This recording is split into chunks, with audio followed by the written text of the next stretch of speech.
Bueno, vamos a comenzar ahora con la comunicación de Juan Pablo Maggiotti, que es profesor de filosofía por la Universidad del Norte Santo Tomás de Aquino, con estudios de doctorado en la Universidad de Navarra y terminando un máster en humanidades en la Universidad Oberta de Cataluña. Sus áreas de investigación son la metafísica y la estética, en el neoplatonismo medieval, en especial en Marsilio Ficino. Es docente de la Universidad de Montevideo, acá en Uruguay. Y bueno, la comunicación que va a presentar Juan Pablo es arquetipos ejemplares e inspiración, perspectivas para la recepción cristiana del creacionismo filónico.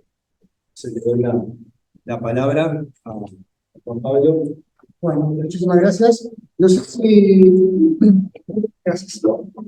No sé si me oyen bien, si me llega a oír bien lo que estoy diciendo.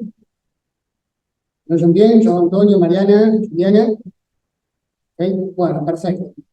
Bueno, entonces, el interés de mi ponencia, en realidad el título puede ser un poco, puede despistar un poco, pero en realidad la intención de la ponencia es desarrollar la idea de arquetipos ejemplares, idea divina, digamos, tal como la se expone Pilón de Alejandría, con la intención de eventualmente el día de mañana, en trabajos futuros, desarrollar un poco más el impacto y el alcance que esta elaboración o reinterpretación filónica de este concepto, digamos, originalmente platónico, puede haber tenido en el desarrollo posterior de la patrística, del pensamiento cristiano en general, y en última instancia en la teoría del arte renacentista, ¿no? Es decir, es un espectro amplio, bastante amplio, histórico y filosófico, pero que me parece que ha sido un poco investigado y que por ahí requiere de algún tipo de análisis futuro porque hay algunas vinculaciones históricas, filosóficas que me parecen interesantes, por lo menos o sugerentes o sugestivas. Entonces, con esa finalidad, esto es simplemente el artículo, la ponencia tiene tres partes. La primera parte es simplemente la presentación, cómo elabora Long su noción de arquetipos ejemplares.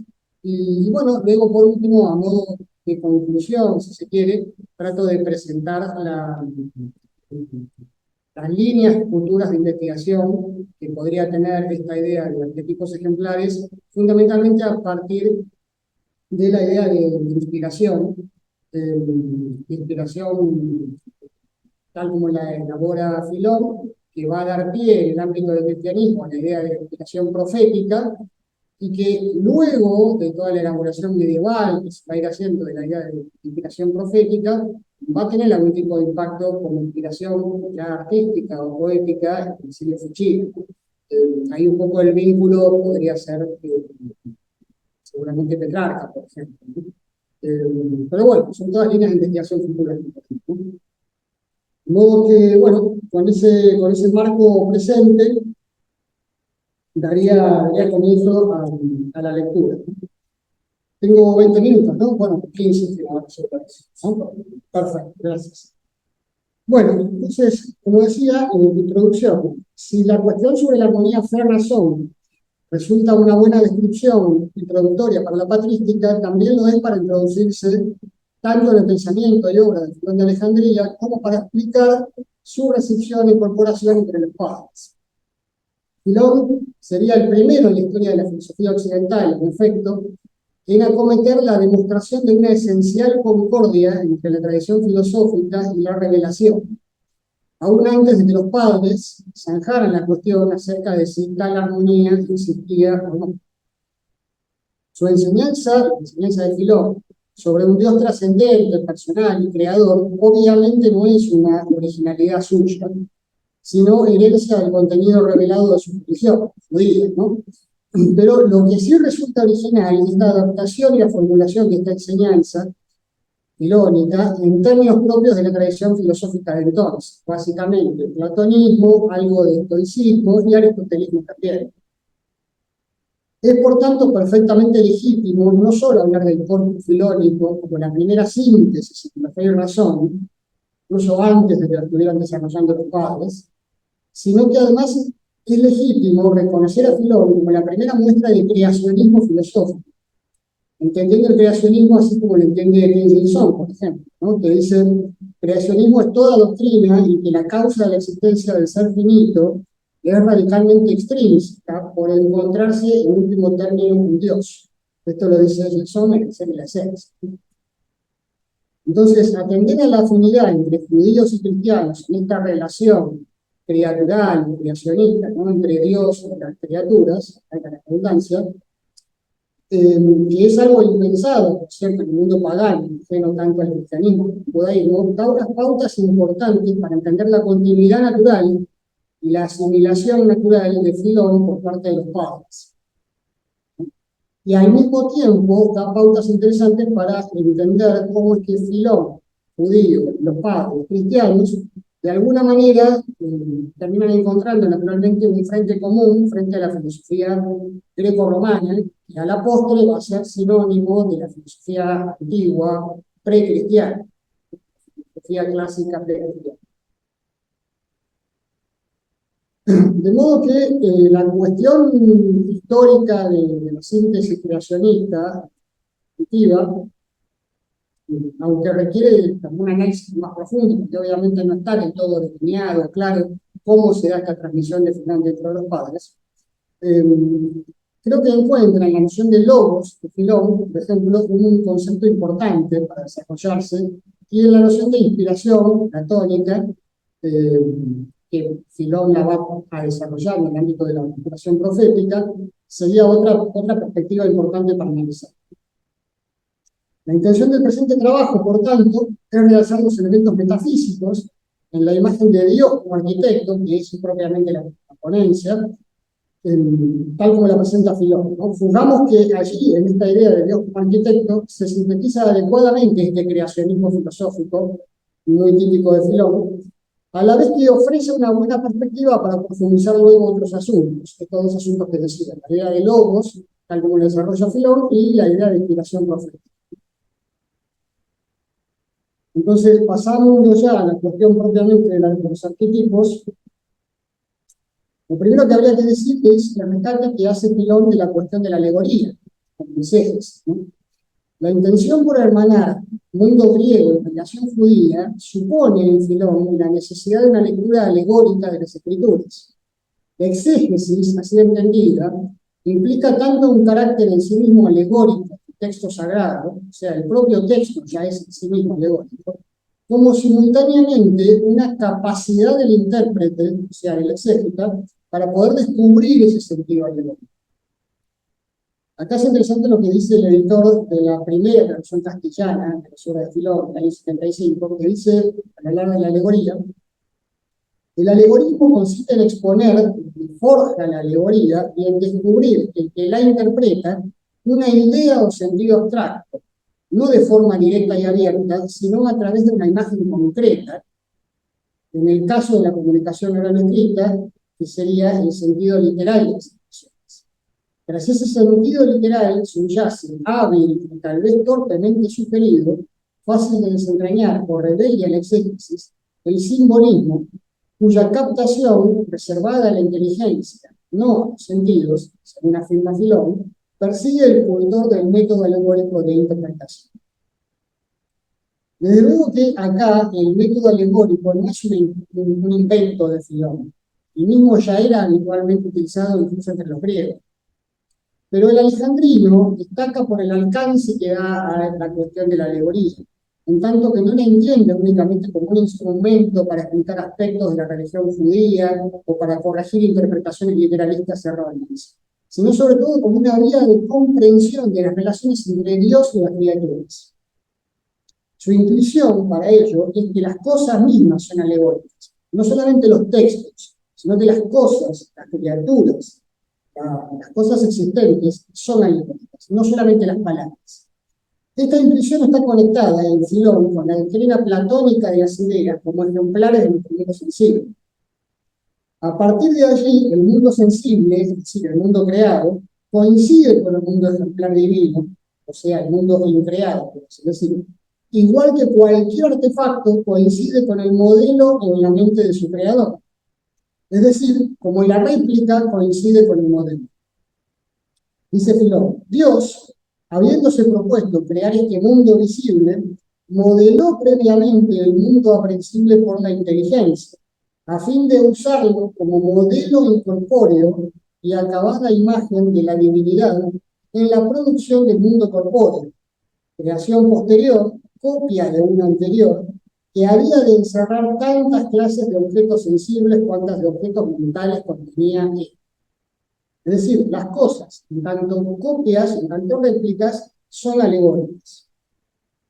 Se observa en este pasaje una absorción y modificación de la doctrina platónica, porque a diferencia de la ateniense, para Filón, las ideas no existen fuera de Dios, lo cual es lógico, pues el demiurgo platónico que trabaja con formas preexistentes no es el mismo creador que tiene en vista Filón, que es obviamente el Dios creador de la tradición judía, incluso judeo-cristiana. Aparece entonces la figura de Dios como arquitecto del universo. La ubicación de estas formas ejemplares con las cuales se rige el mundo, como arquetipos de la mente divina, y no en un mundo separado como Platón, es por tanto una originalidad importante del Filón, que obviamente va a traspasar casi literalmente a la patria. Y fíjense la cita que entonces pongo de Filón. No es legítimo suponer o decir que el mundo constituido por las formas ejemplares se halla en un determinado lugar. Cuando se va a fundar una ciudad, un arquitecto experto concibe primero en su mente el plan de casi todas las partes de la ciudad que se está a punto de fundar. Templos, plazas, puertos, depósitos, calles, emplazamientos de murallas, ubicación de casas y demás edificios públicos. Luego, habiendo recibido en su alma, como en una cera, es interesante la metáfora, como en una cera, las imágenes de cada una de ellas, lleva consigo la representación de una ciudad concebida por la inteligencia. Y después de haber retenido esas imágenes, mediante su innata capacidad de recordar, e impreso sus rasgos con más intensidad aún en su inteligencia, comienza como avesado artífice, con la vista puesta en el modelo, a construirla con piedras y maderas, cuidando que los objetos corpóreos sean iguales totalmente a cada una de las incorpóreas formas ejemplares. La reminiscencia del Timeo obviamente es clara, ¿no? Pues bien, en lo que a Dios hace, hemos de pensar que, resuelto a fundar la gran ciudad, o sea, el cosmos, el mundo, concibió primero las características del mismo, y habiendo conformado mediante ellas un mundo aprehensible por la inteligencia, o sea, el mundo de las ideas, fue proponiendo, produciendo en acabada forma también el mundo perceptible por los sentidos, empleando para ello aquel, mundo de las ideas, como modelo. Así pues, como la ciudad concebida previamente en el espíritu del arquitecto no ocupa lugar alguno fuera de él, sino que se halla impresa en el alma del artífice, de la misma manera el mundo de las formas ejemplares no puede existir en otro lugar alguno que no sea el logos divino, que los forjó con ordenado plano. Ahí tenemos entonces la idea del arquetipo, la idea de Dios como arquitecto y la idea de logos, precisamente casi en este contexto, por lo menos en esta obra de Principio Mundi, como prácticamente sinónimo de arquetipo. El modelo o plan divino para las cosas se convierte así dentro del cuerpo filónico en las formas ejemplares que determinan la naturaleza. El escenario cósmico creado y todo lo que actúa en él, por tanto, refleja la medida o regla presente en la mente creadora, tal como la réplica bien hecha refleja al modelo que la determina. Cita de Filón: hallándose pues concluido ya y firmemente fijado en el logos divino, el mundo incorpóreo, el sensible fue encontrado en su término preciso conforme con el diseño de aquel. La imagen del arquitecto obviamente bebe del domingo del Timeo, pero como dijimos, la diferencia es clara en cuanto a la inmanencia de las ideas en la mente del creador. La noción filónica de logos entronca en este punto. Consciente de ello, David Prunia, uno de los principales investigadores actualmente sobre Filón, nos cuenta en su tesis sobre Filón y el Timeo, precisamente, que Filón deja bastante en claro, mediante su alusión al Timeo, que el mundo inteligible de las ideas fue creado por Dios, como algo real fuera de su mente, la mente divina. Pero aclarando también en otro escrito, porque no digo, que Filón adaptó los detalles para poder servir o funcionar o ser útiles a su propia exégesis del asunto de las ideas, que pretendía mostrar que el plan inteligible de Dios o la estructura del cosmos está ubicada o se sitúa de alguna manera científica con el propio Logos. Observamos con ello que la imagen del arquitecto no habla únicamente de los arquetipos divinos, sino que explica también la inteligibilidad intrínseca de los cosmos, así como todas y cada una de las cosas integradas en él tienen tanto en su ser como en su operación. Es por tanto una imagen de resonancias profundamente metafísicas. A partir de acá, Filón va a desarrollar su idea de ley, como precisamente esta adecuación de las cosas regidas de alguna manera por ese logos. Entonces, lo interesante para mí acá es mostrar un poco la perspectiva que esto puede tener, como decía, con la idea de la inspiración y con la idea del logos. El conocimiento y uso que Filón hace del ion platónico, diálogo acerca del entusiasmo, parece un poco dudoso. En la obra aquí analizada, el Principio Mundi, ya hemos visto alusiones al diálogo. Más importante aún, la idea de que las criaturas llevan en sí mismas, como fruto de haber sido tocadas por la mano del arquitecto, una especie de sello, de impresión o de marca que las moldea, que las determina, adquiere matices interesantes al ponerse en relación a la famosa metáfora de la cadena imantada de León. En efecto, esta marca de origen de las criaturas es precisamente aquello que las asemeja a través de su forma intrínseca, réplica de la forma ejemplar en la mente divina, a su propio creador. La noción de asimilatio a Deum es una noción teológica de fuertes resonancias, incluso de alguna manera cristológicas, en la teología medieval. La noción de asimilación a Deum, digo, en virtud de la impresión de una forma divina en el seno mismo de la identidad criatural, es por tanto una doctrina no muy lejana a la etimología original del entusiasmo, ¿sí? Es la que maneja Platón en el diálogo Ion, ¿no? Entusiasmo como capacidad de estar lleno de Dios o pleno de Dios, entusiasmoso. Y es precisamente la palabra utilizada por Platón para alterar la idea de inspiración clásica griega, que no tenía nada que ver con esta idea de posesión y de los coadyuvantes, tal como aparece en el libro.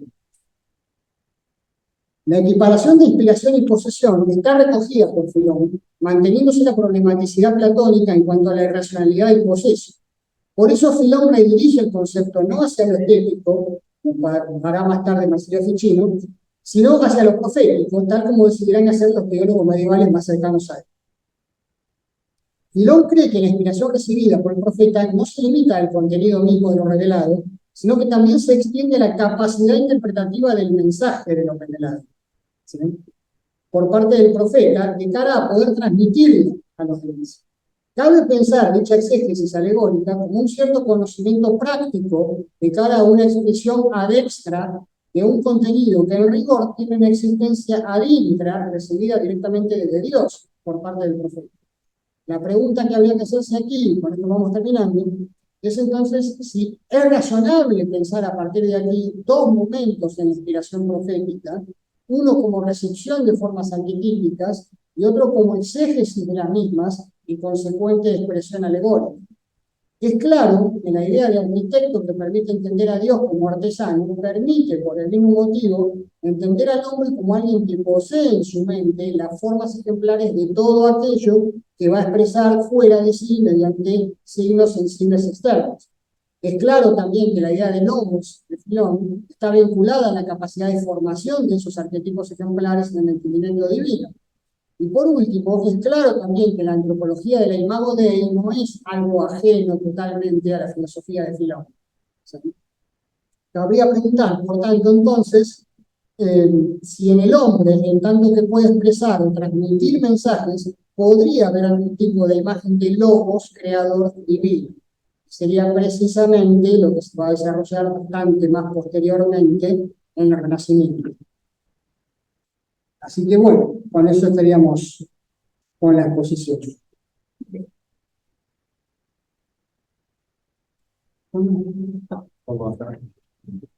Bueno, muchas gracias, Juan Pablo. Tal como habíamos acordado, habíamos dicho al principio, capaz de continuar con un par más de comunicaciones, ¿sí? Hacer ahí un corte con preguntas y comentarios y después seguir con los dos participantes que faltarían, ¿no? Entonces, ahora vendría Mariana Paulosi, ¿sí? Que es profesora, doctora del Departamento de Filosofía de la Universidad Federal de Santa Catarina. Tiene un postdoctorado en filosofía realizado en la Universidad de Lisboa y en la Universidad Federal de São Paulo. Doctorada en filosofía por la Universidad Estadual de Campinas y bachiller en filosofía por la Facultad de Filosofía, Letras y Ciencias Humanas de la Universidad de São Paulo. Es autora del libro El movimiento del alma, en español, la invención por Agustín del concepto de voluntad. Porto Alegre, Edibook, ¿no? De la editorial de la Católica, ¿no? De Río Grande do Sul, sería de Porto Alegre. Bueno, Mariana nos va a hablar sobre la noción de sociedad universal y sus metamorfosis. Bom dia. Bom dia a todos. Vocês me ouvem bem? Sim, sim. Ah, tá ótimo. Bom, então é um prazer estar aqui com vocês. E, bom, conforme já foi apresentado, eu sou professora do Departamento de Filosofia da Universidade Federal de Santa Catarina, aqui em Florianópolis, no Brasil. Então, o meu trabalho intitula-se Sobre a noção de sociedade universal e suas metamorfoses. Bom, a minha comunicação vai durar 20 minutos, né? Conforme combinado, e teria um tempo aí para perguntas, né? Então, inicialmente, eu vou apresentar o resumo do meu trabalho para vocês terem uma visão geral da discussão, e em seguida eu vou entrar na temática. Então, a minha comunicação baseia-se nos comentários de Etienne Gilson sobre a noção de sociedade universal, apresentados na obra A Evolução da Cidade de Deus. Então, eu considerei pertinente revisitar essa obra devido ao caráter de síntese a respeito do tema e por ela remeter a um problema tão atual, um problema tão urgente. Então, a noção de sociedade universal, em alguma medida, ela remonta a Agostinho. Então, será traçada, eu vou traçar a sua especificidade e as características dessa noção, principalmente através da obra De Civitate Dei. Eu buscarei mostrar o alcance e os limites da noção de sociedade universal no pensamento agostiniano. Em seguida, eu vou apresentar em Roger Bacon o sentido que a noção de sociedade universal vai ganhar no seu pensamento. Finalmente, eu vou mencionar a sociedade contemporânea, que se apresenta como a primeira civilização mundial. Somente a civilização ocidental foi dado tornar-se uma sociedade universal. Diante disto, permanece a pergunta: será possível avançar nos moldes de uma sociedade universal sem termos a experiência de uma comunidade ética? Então, meu trabalho compõe-se em 3 partes. A parte 1 intitula-se Alguns antecedentes da noção de sociedade universal. A parte 2 intitula-se Duas sociedades em Agostinho, Activitas Dei e Activitas Terrena. Haveria aí universalidade? E a parte 3 intitula-se Em direção a uma sociedade universal, Roger Bacon e a República Fidelium. Bom, então eu inicio com a parte 1, mencionando alguns antecedentes da noção de sociedade universal. Esta noção, em alguma medida, ela remonta a Agostinho. Mas antes de mais nada, nós podemos nos perguntar o que exatamente se supõe ao falarmos em uma sociedade universal? Principalmente a ideia de uma sociedade que englobe a totalidade dos indivíduos. E hoje se vai mais além ainda. Fala-se na interação entre os humanos e os não humanos. Nós podemos pensar aqui, por exemplo, em um Bruno Latour. Todavia, tal sociedade, a sociedade universal, ela estaria baseada em que princípio unificador? A história apresentou e nos apresenta algumas modalidades e variantes de sociedade universal. Vemos atualmente se delinear uma sociedade unificada por imperativos econômicos. No dizer de Lima Vaz, a primeira civilização mundial. No entanto, a ideia de sociedade universal, por sua vez, vinculada ao surgimento da noção de uma história universal, ela remete ao contexto da antiguidade greco-romana e do cristianismo, tal como eu vou mencionar aqui adiante. Então, as cidades antigas gregas, as cidades-estado, tiveram sua origem e evolução ligada à expansão do culto dos deuses a grupos maiores do que o das famílias. Na Grécia Antiga, cada família, no culto ao fogo, venerava a sua divindade, isto é, cada uma constituía uma sociedade fechada, onde o seu próprio culto doméstico a separava das outras famílias. Então, a formação de grupos sociais mais amplos, ela exigiu a eliminação da separação entre as famílias. O culto a Zeus, ou Héracles, se sobrepôs ao culto dos deuses domésticos sem suprimi-los. E aqui eu faço menção a uma passagem do livro de Etienne Gilson, abrindo então a citação. Somente o reconhecimento de deuses comuns a muitas famílias permitiu o nascimento da cidade. A sociedade desenvolveu-se somente na medida em que a religião se expandia.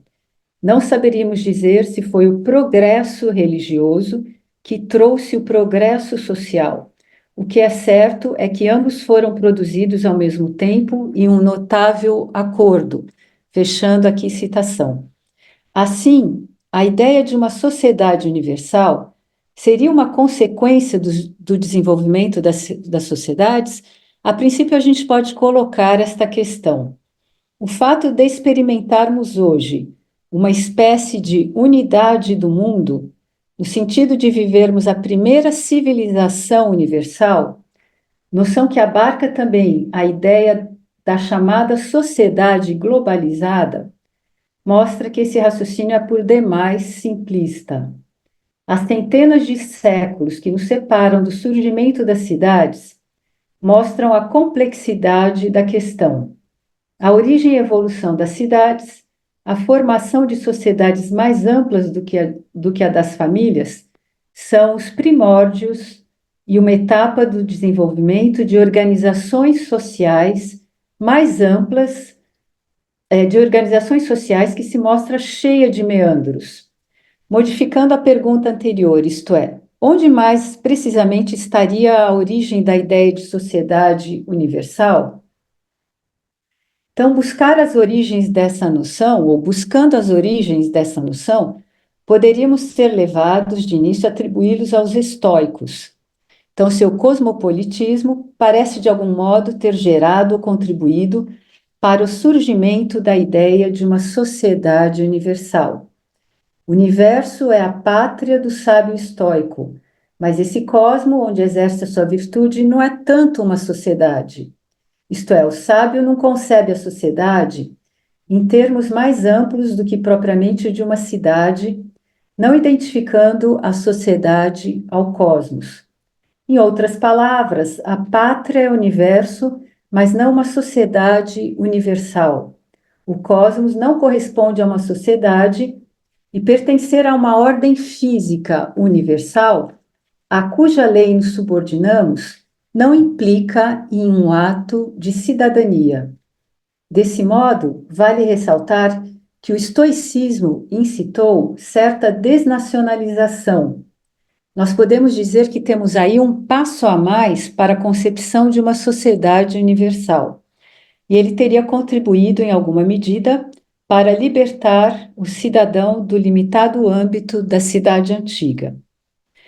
Avançando, gostaria de mencionar outro equívoco quanto à origem da ideia de sociedade universal, que seria o de atribuir papel preponderante aos impérios greco e romano em seu desenvolvimento.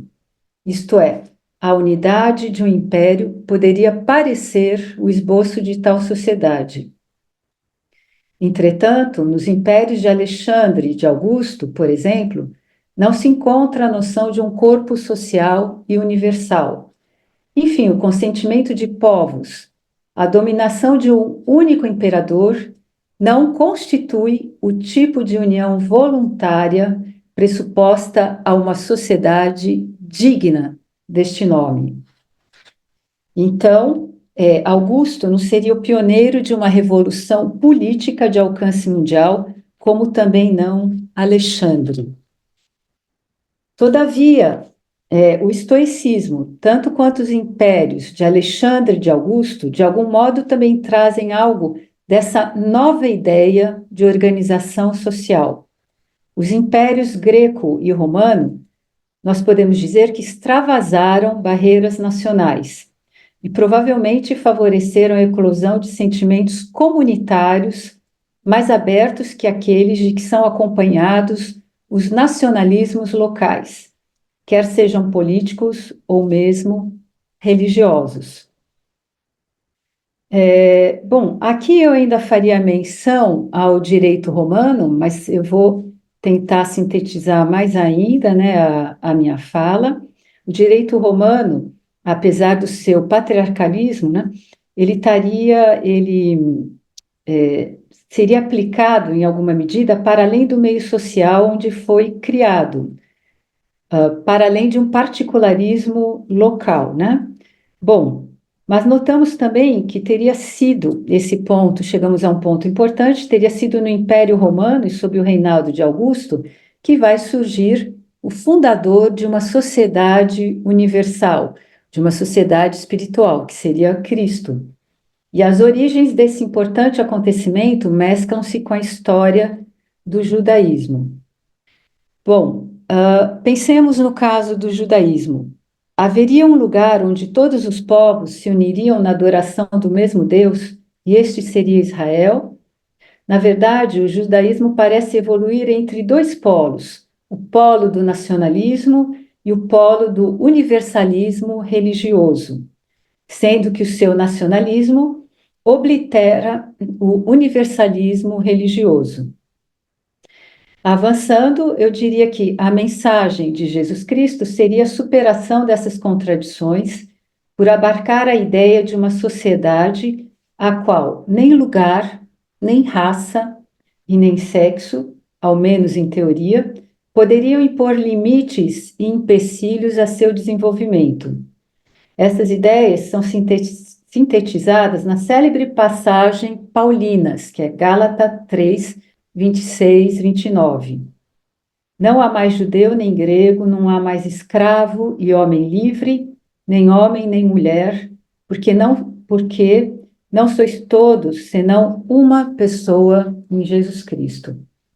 Então, não se tratava mais de agregar um estrangeiro a uma raça, nem mesmo simplesmente a um povo, mas de introduzir um novo membro a uma sociedade espiritual. Assim, a eclésia estabelecida por Cristo referir-se-ia verdadeiramente a uma sociedade, pois uniria as pessoas entre si, tendo uma característica singularíssima.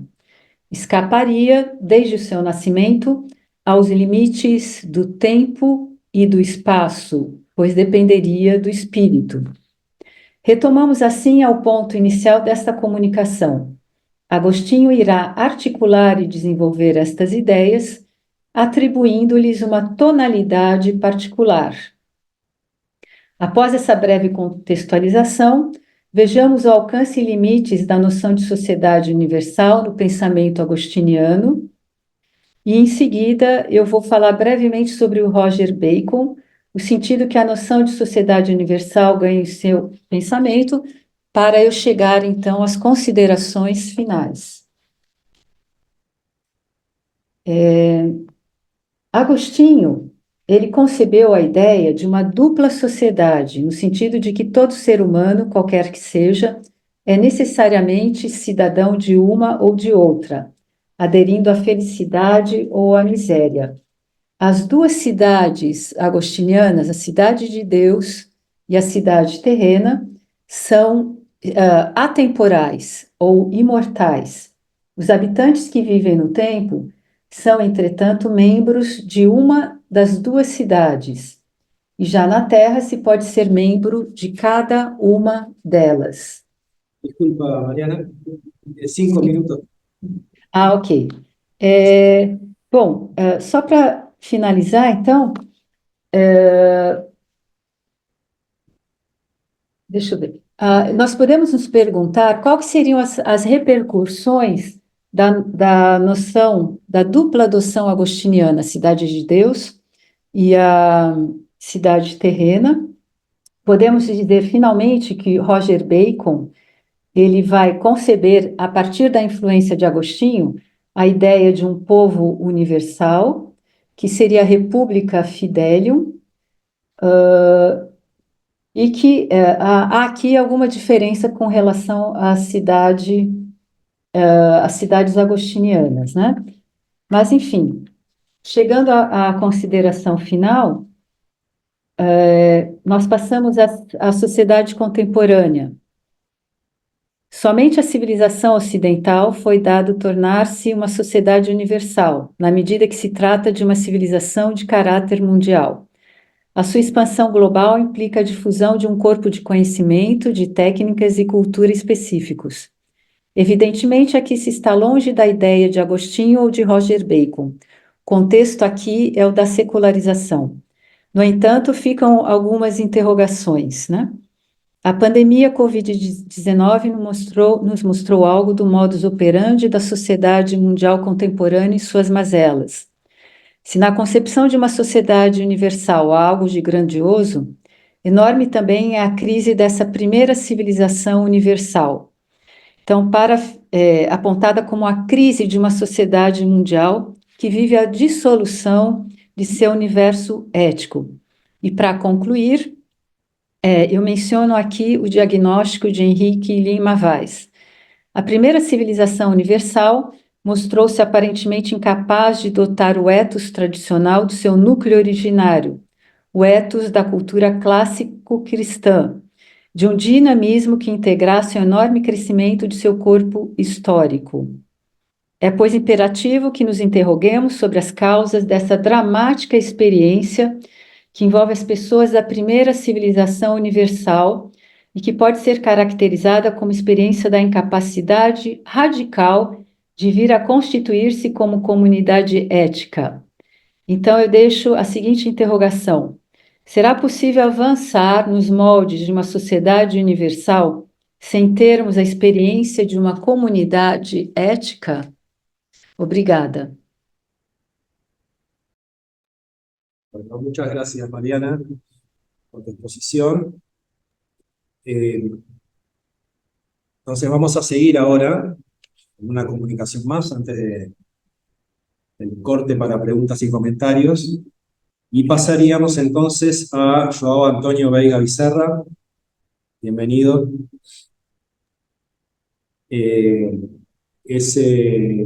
Pertenece a la Universidad Estadual Paulista, de la Facultad de Filosofía y Ciencias, de Marília, São Paulo. Es maestrando en el curso de posgrado de graduación en Filosofía de la Universidad Estadual Paulista.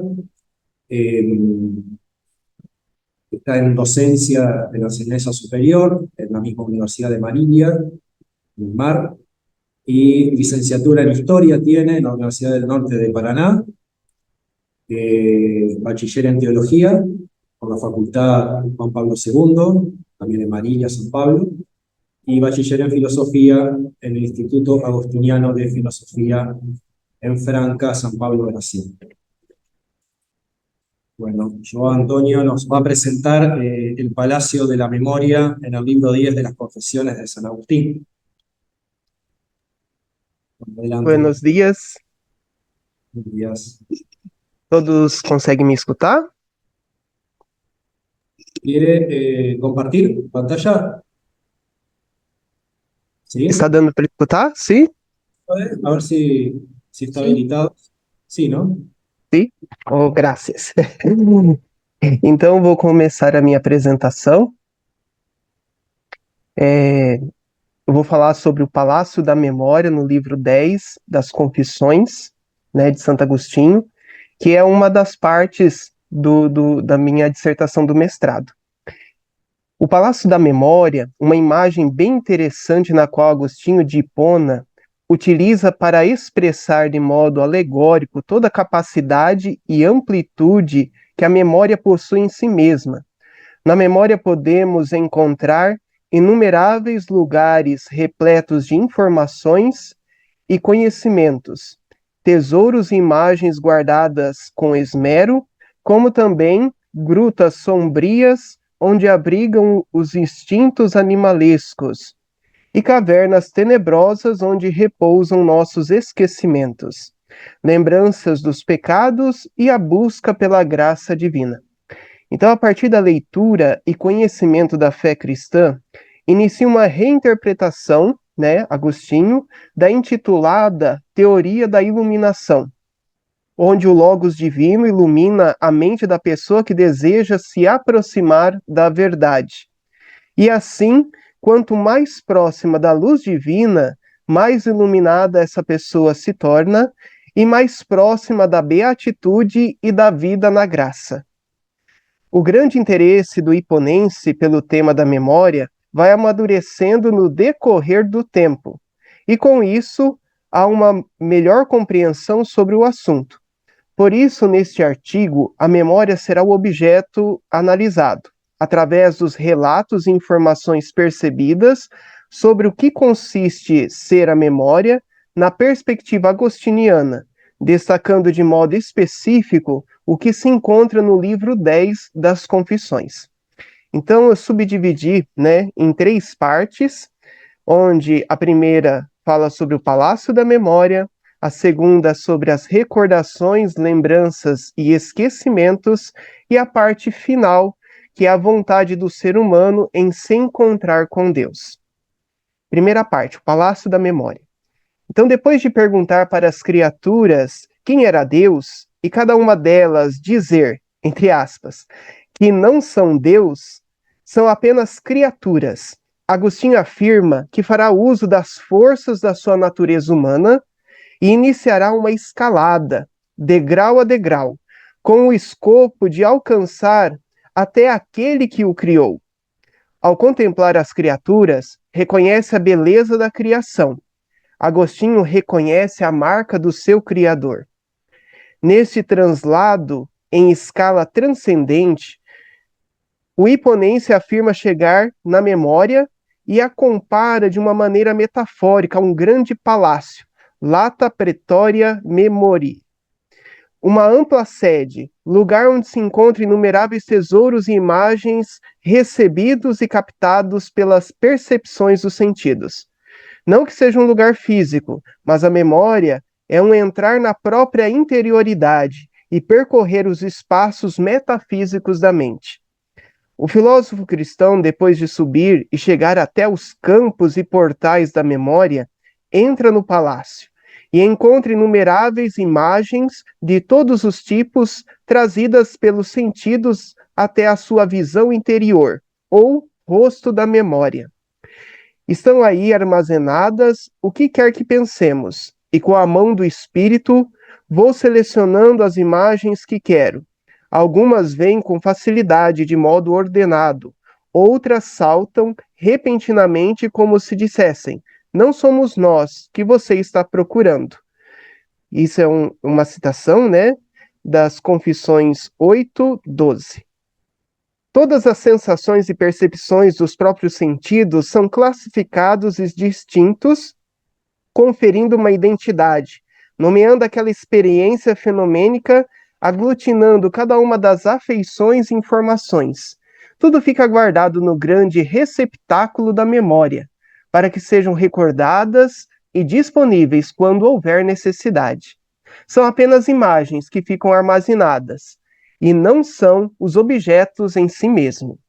Assim é possível, no grande palácio da memória, conforme a própria vontade, recordar as percepções que foram reunidas e acumuladas pelos outros sentidos. E é lá que se entra consigo mesmo as lembranças dos sentimentos e ações realizadas no tempo e no espaço. Estão também presentes todos os conhecimentos recordados, aprendidos, ou pela experiência própria, ou pela crença no testemunho de outrem. Além da memória sensitiva, existem também a memória intelectiva, onde se encontram os conhecimentos aprendidos nas artes liberais, ou seja, noções de literatura, dialética e oratória. E, por fim, noções matemáticas e as regras inumeráveis dos números e das dimensões, não ficando retidos na memória as imagens dos números em si, mas sim o conceito formado pelo valor abstrato e quantificável no qual podem ser representados nas coisas.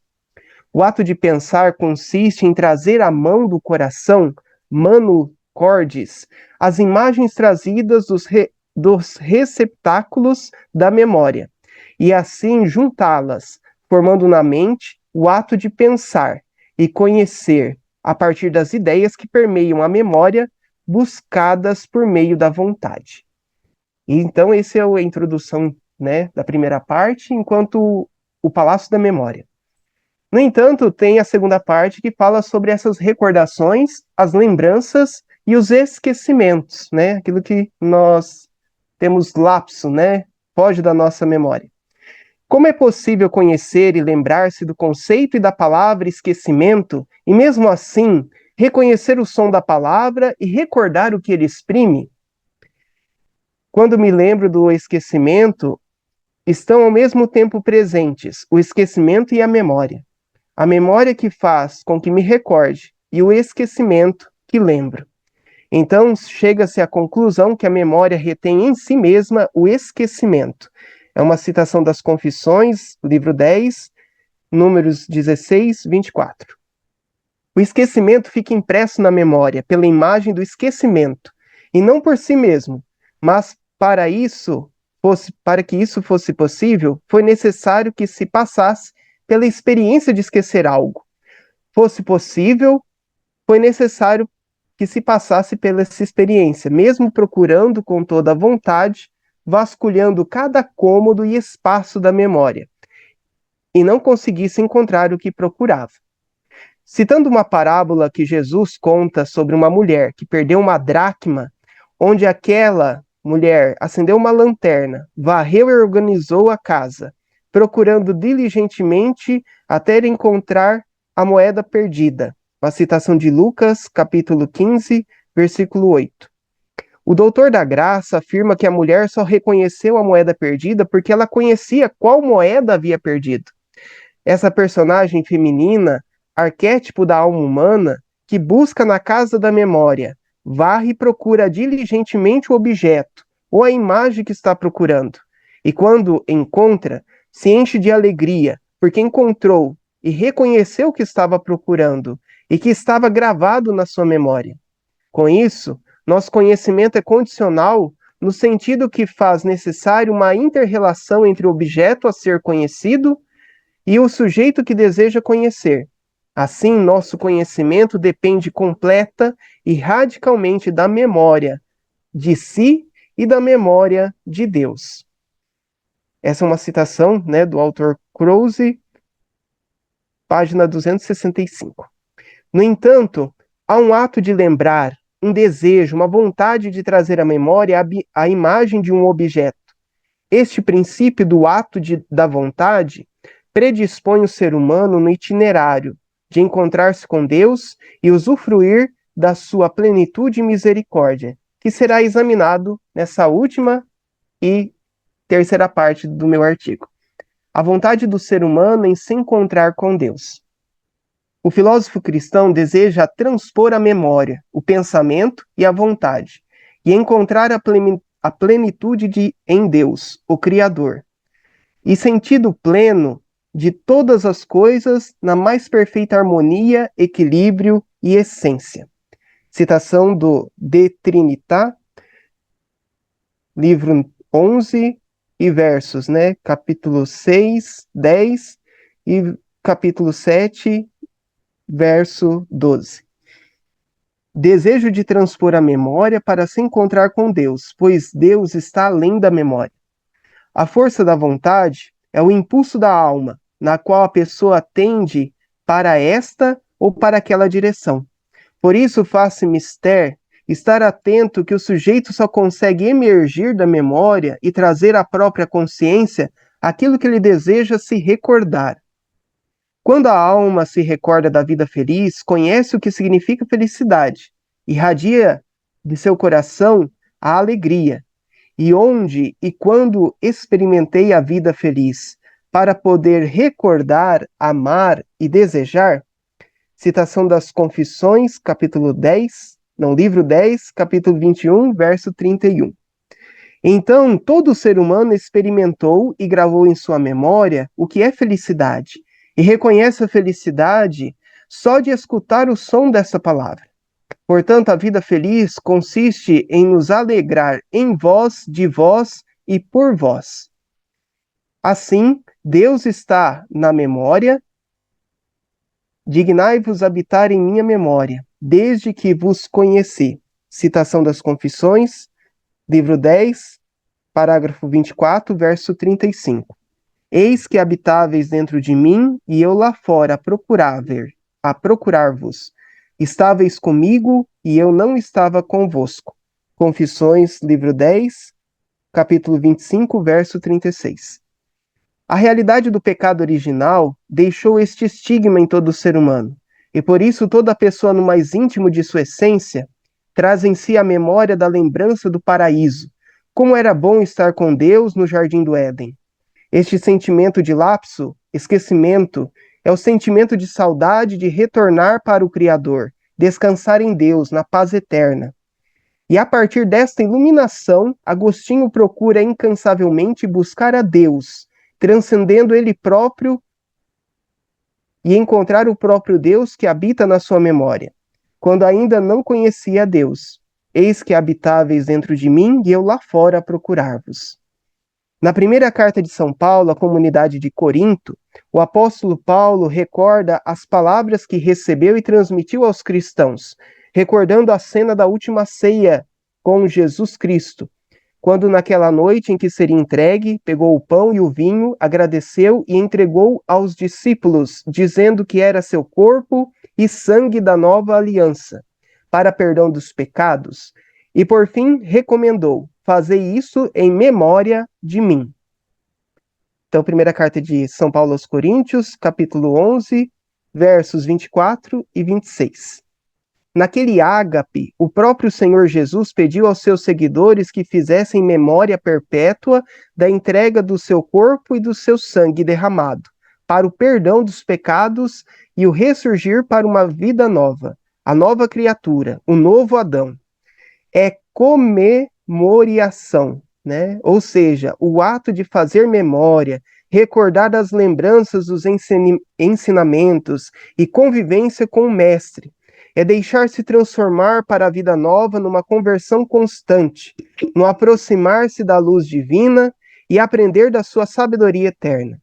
Agostinho reafirma que ele não faz parte mais da mesa dos neoplatônicos, não compartilha dos seus ritos pagãos, não compactua mais com esta seita herética, e que evidencia sua conversão, sua busca incansável para estar sentado na ceia com o Mestre Divino, que ilumina o seu interior com sabedoria, mostrando a verdade e oferecendo misericórdia e perdão. Para quem tem vontade de nascer para a vida da graça, é conviver no descanso perene com o próprio Deus. trazer à memória a presença daquele que amamos satisfaz e traz muita paz ao coração inquieto, pois a vontade encontrou o que procurava, estar diante daquele que fez tudo que existe, o próprio Deus. Então pode repousar na plena beatitude. Considerações finais?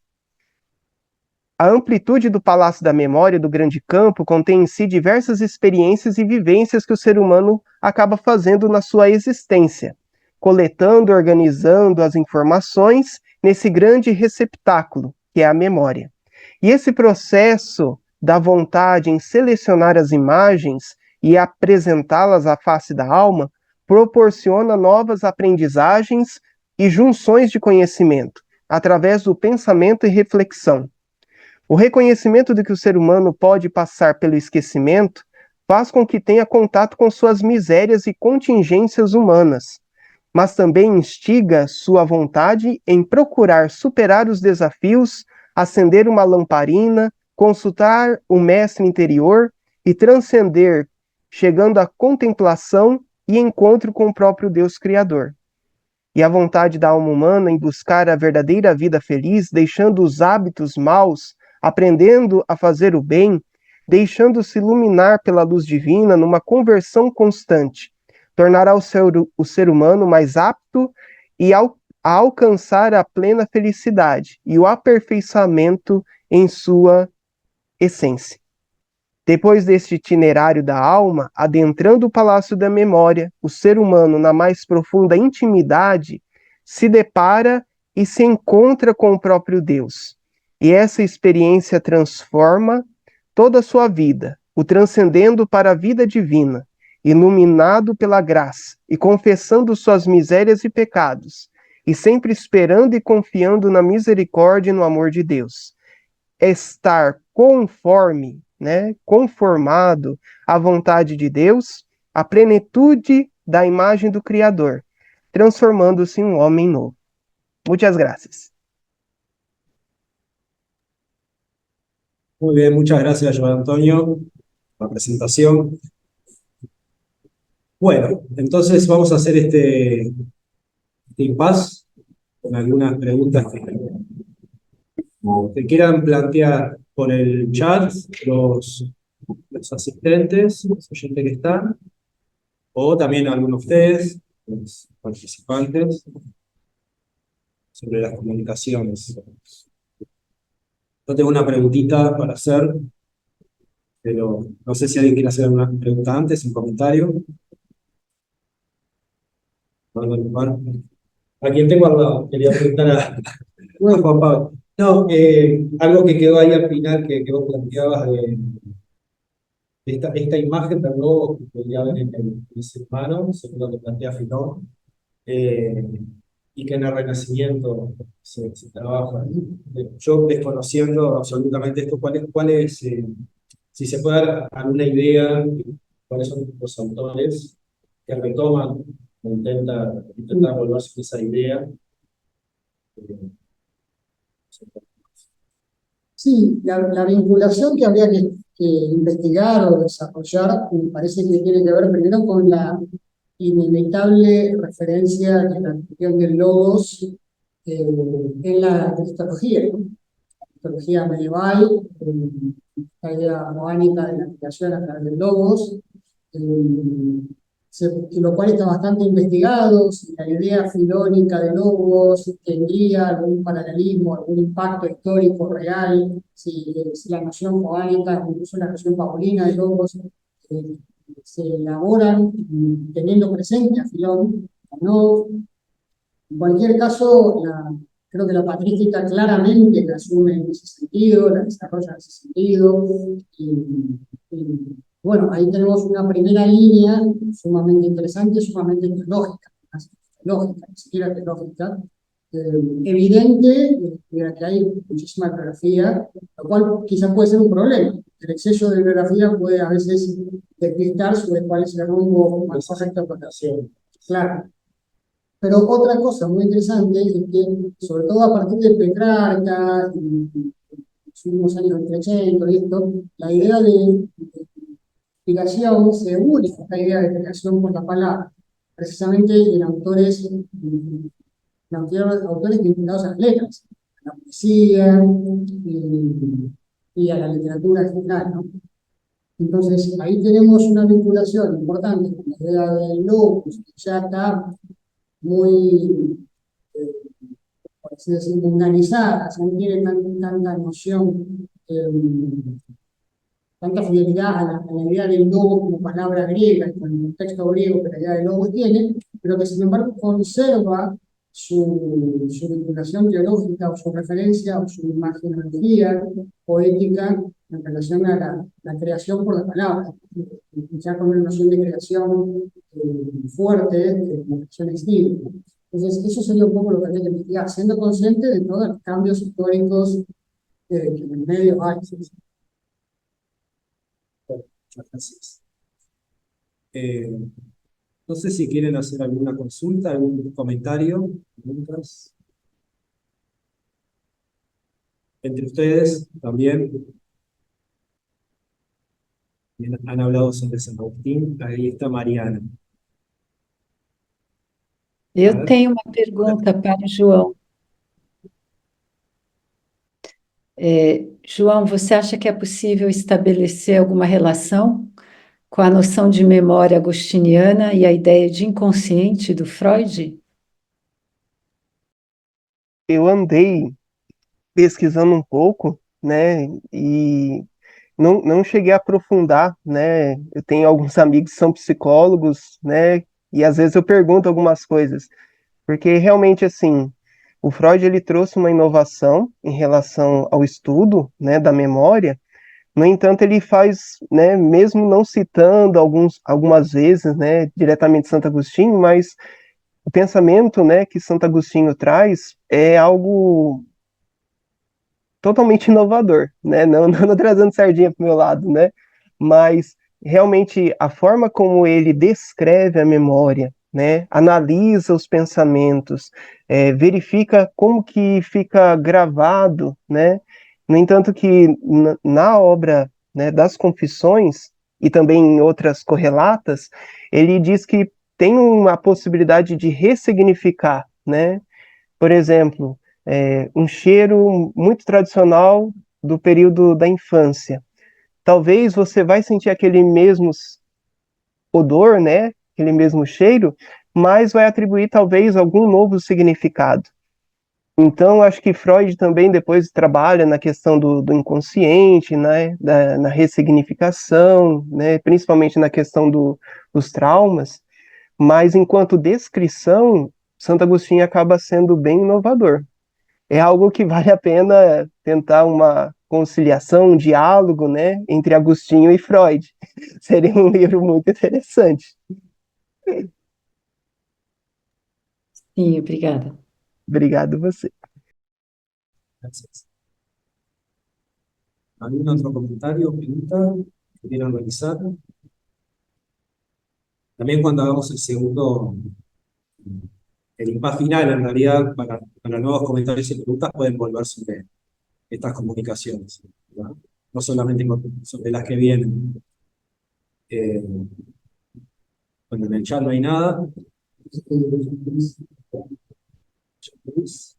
Jean-Luis, ¿quieres preguntar algo? ¿Puede ser?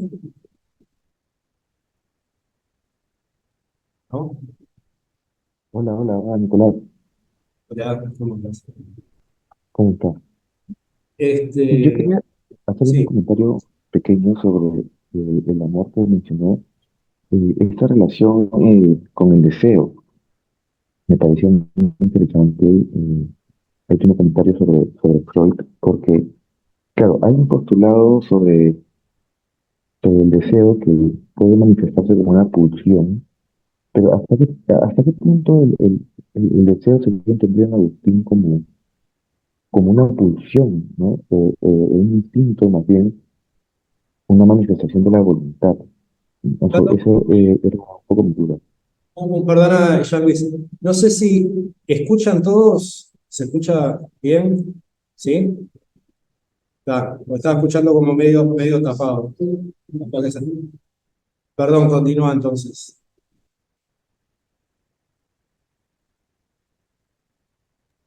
No, mi inquietud era simplemente esta relación con el deseo en Agustín, si es que era pues una manifestación de la voluntad o se podría ver más que todo como una pulsión o algo más ligado a la naturaleza o al instinto.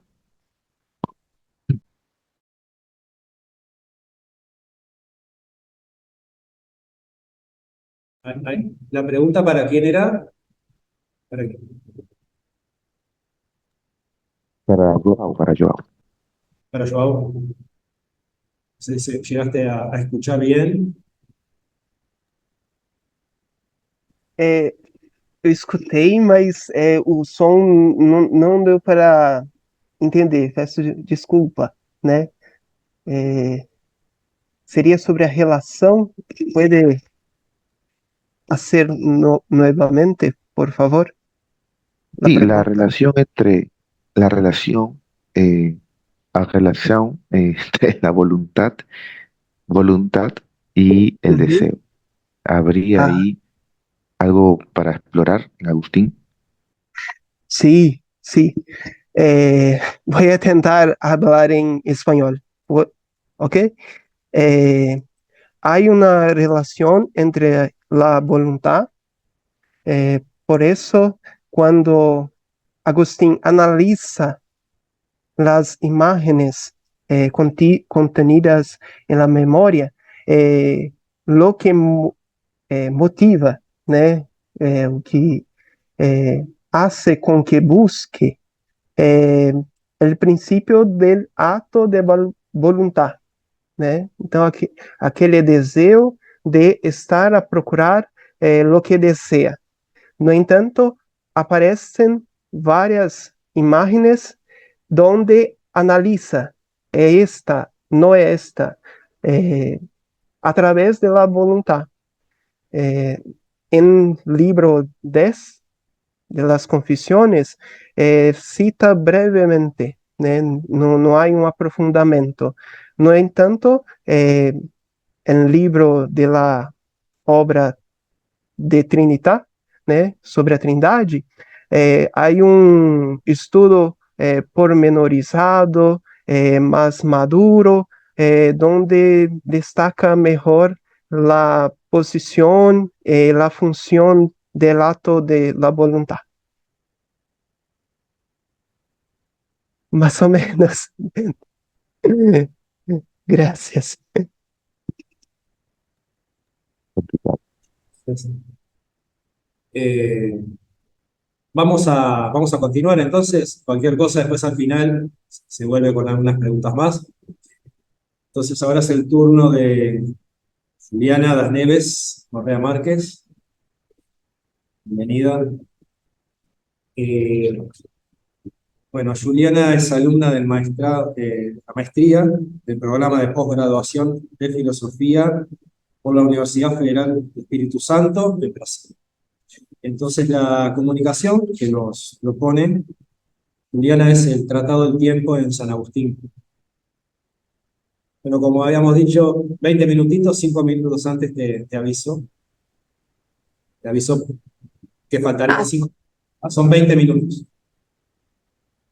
Bom dia, gente. Bom, como o Nicolás falou, eu sou aluna do programa de pós-graduação em filosofia no Espírito Santo, no Brasil, e eu estou pesquisando sobre a recepção do pensamento agostiniano por Paul Ricoeur. É um filósofo contemporâneo, e de forma mais específica eu estou estudando qual a relação que ele faz entre tempo e narrativa. E aí é com base no livro 11º de Agostinho e Tempo e Narrativa de Paul Ricoeur. Para essa apresentação, eu fiz um recorte do que eu estou estudando a respeito do tempo em Agostinho. Aí eu vou tentar trazer de forma sucinta, né, breve, a discussão que Agostinho faz no livro 11º de Confissões a respeito do assunto, tá? Questão do tempo. Eu vou começar falando sobre a aporia do ser e não ser do tempo, e depois da aporia da medida do tempo. E, por fim, vou tentar trazer um possível desfecho que Santo Agostinho dá à discussão. Vocês conseguem me ouvir? Sim? Sim, correto. Tá. O que é, pois, o tempo? Esta é uma indagação que aflige o pensamento de Agostinho. Ele inicia a sessão da parte principal do 11º livro fazendo uma interação entre o lado negativo e um lado positivo sobre o ser e não ser do tempo. O lado negativo defende o não ser do tempo, pois afirma que o tempo não tem permanência. O lado positivo se sustenta no uso cotidiano da linguagem, que força a admitir que, de uma maneira que não se sabe explicar, o tempo é. No livro 11º, a linguagem vai ser o guia de investigação de Agostinho. Segundo Soares, a linguagem humana está cheia de marcas daquilo que chamamos de tempo. Todos sabemos que o tempo existe e compreendemos o que é.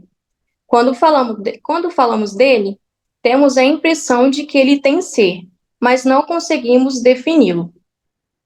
Apesar de a linguagem ser o guia da análise de Agostinho, quando ele confessa no parágrafo 14 e 17 do livro 11º de Confissões, não saber responder o que o tempo é quando é perguntado a respeito dele, Agostinho demonstra que a linguagem é um recurso impotente para definir o tempo, pois nela encontra-se a dificuldade de explicar o modo de ser das 3 formas de tempo, o passado, o presente e o futuro, pois elas aparentemente não têm ser. Assim, a incapacidade de a linguagem explicar o que o tempo é resulta na aporia do ser e do não ser do tempo, que acarretará uma outra aporia, a da medição do tempo, pois como se pode medir aquilo que não existe?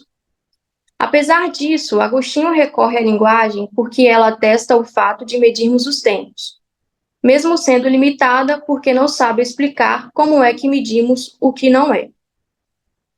O uso linguístico, segundo o qual falamos, revela que, ao menos em relação ao passado e ao futuro, dizemos sobre um tempo longo ou breve. Ao nos referirmos a 100 anos para trás, nós denominamos um longo tempo passado e, ao falarmos de 10 dias para frente, julgamos um breve tempo futuro. Entretanto, o passado já não existe e o futuro ainda não aconteceu. Então, como podemos afirmar ser longos ou breves o que não existe? Neste caso, Agostinho afirma que não se pode dizer que o passado é longo, mas sim que foi longo, e sobre o futuro será longo. O passado não é longo, mas foi longo só enquanto era presente, pois quando passou, ele cessou de ser longo e o futuro não é longo e nem breve porque ainda não aconteceu. Assim, se o passado já não existe e o futuro ainda não aconteceu, somente sobre o presente se poderia dizer ser longo ou breve, pois aparentemente ele tem ser. Por isso, Agostinho irá concentrar sua atenção no presente, pois somente ele passa a impressão de duração e esta duração pode ser percebida e medida pela alma. Contudo, mesmo que Agostinho passe a concentrar-se no presente, ele percebe que o problema da medição do tempo persiste, pois o presente, se levado à fração mínima, também não tem extensão. Se o presente também não tem extensão, ele também não tem ser. Logo, ele não é. Isso se revela na tentativa de medir o tempo. Bratendorf, ao comentar o livro 11º de Confissões, exemplifica que, abre aspas, um lapso de 100 anos é medido com o auxílio de uma unidade menor, a saber, a do ano individual.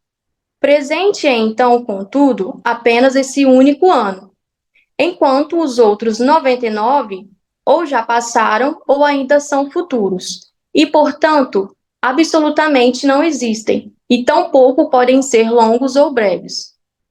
O ano presente é, por sua vez, medido pelo mês.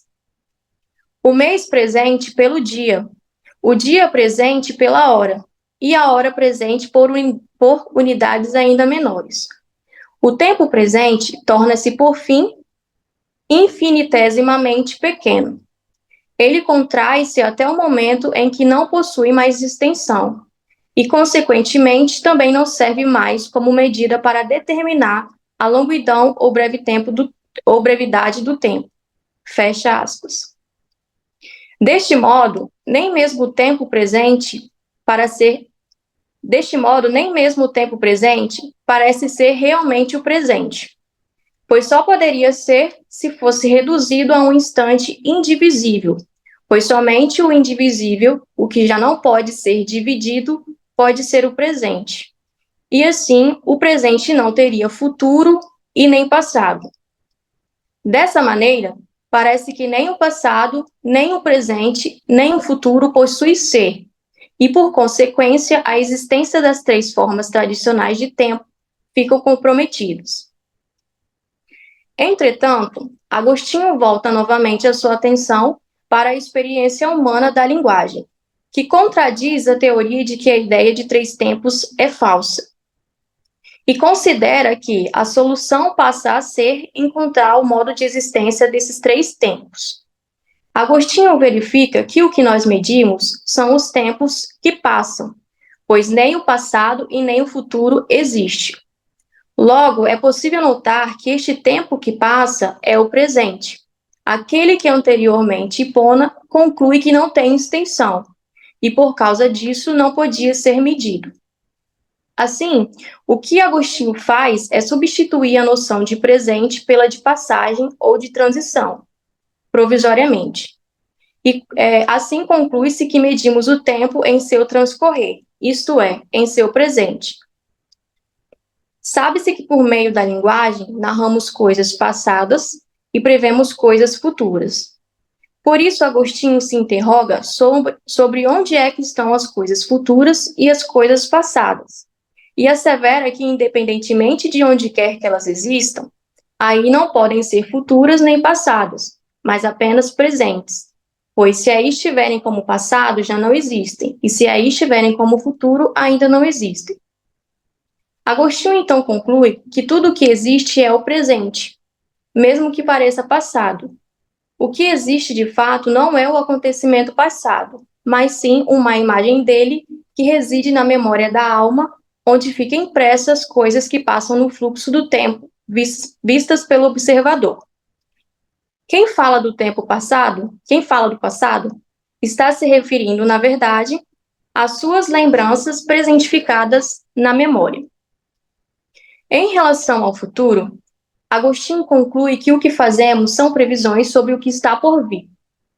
Essas premeditações que fazemos do futuro são feitas no presente, por meio do conhecimento atual sobre o que sabemos de causas ou sinais presentes de acontecimentos, e assim podemos presumir o que possa acontecer.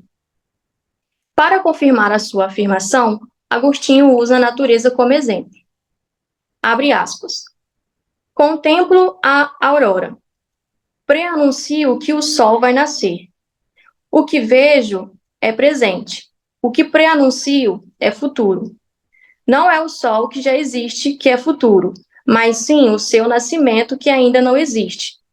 Todavia, mesmo o próprio nascimento, se não o imaginasse no meu espírito, como agora quando estou a falar dele, não o poderia predizer. Mas aquela aurora que vejo no céu não é o nascimento do sol, embora o preceda, nem aquela imagem que está no meu espírito. Ambas são vistas claramente como presentes, a ponto de se poder dizer antecipadamente aquele futuro.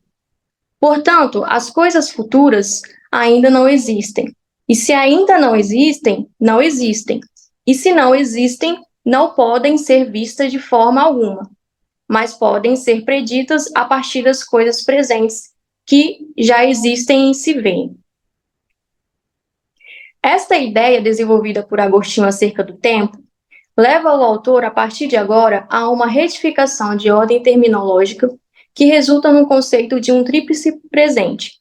O pensador conclui que, na verdade, não existem três tempos, passado, presente e futuro, mas sim três presentes, o presente do passado, o presente do presente e o presente do futuro.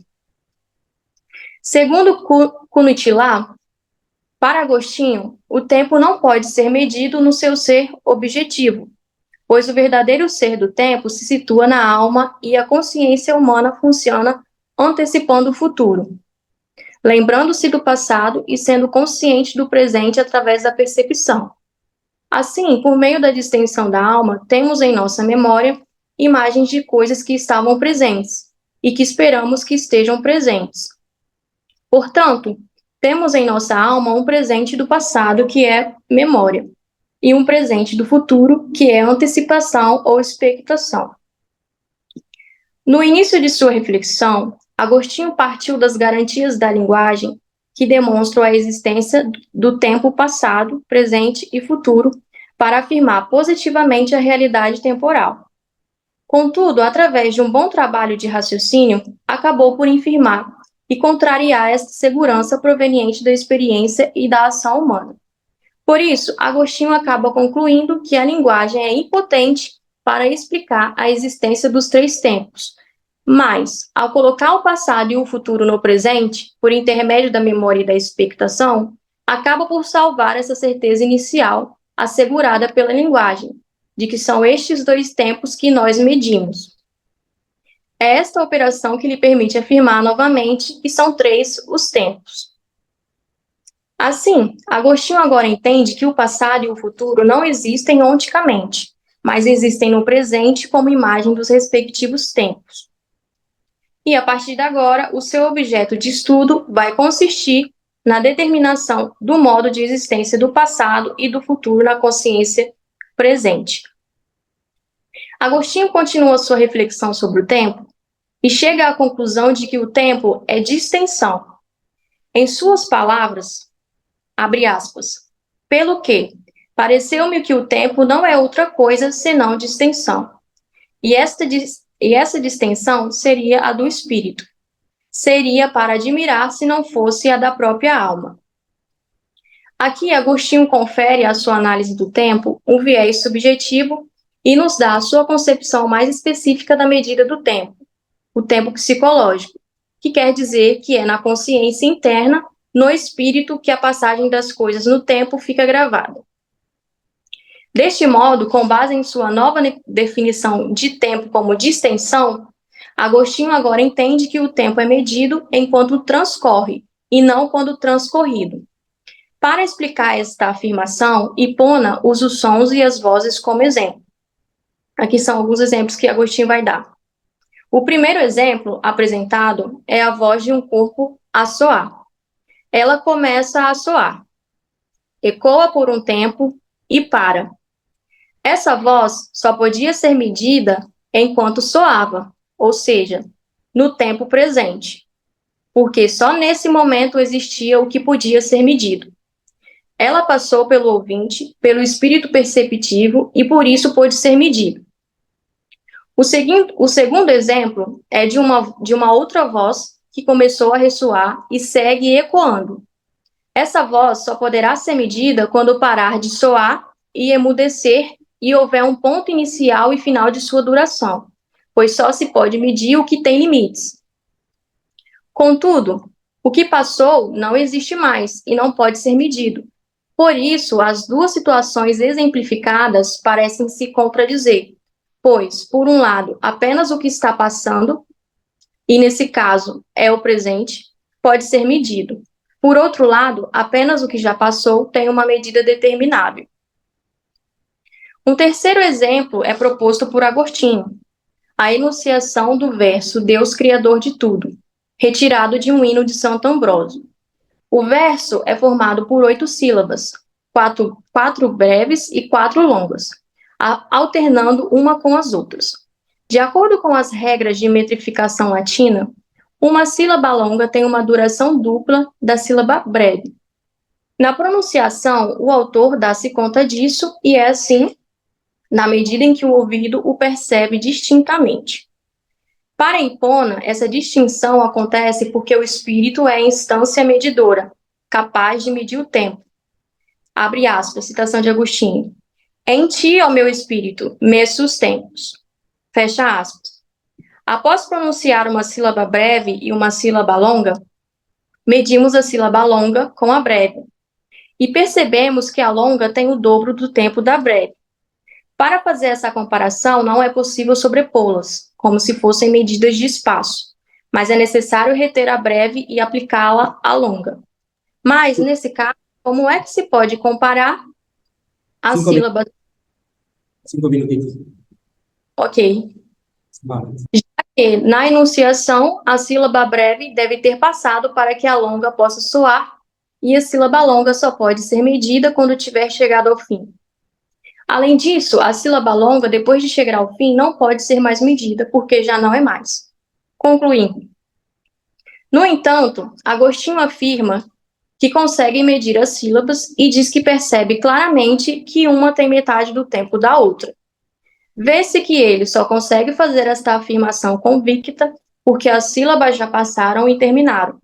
Logo, o paradoxo da medição do tempo se desfaz, se não falarmos das sílabas que já não são ou ainda não são, mas das suas impressões deixadas na memória e dos seus sinais deixados na expectativa, e assim voltamos à tese do tríplice presente.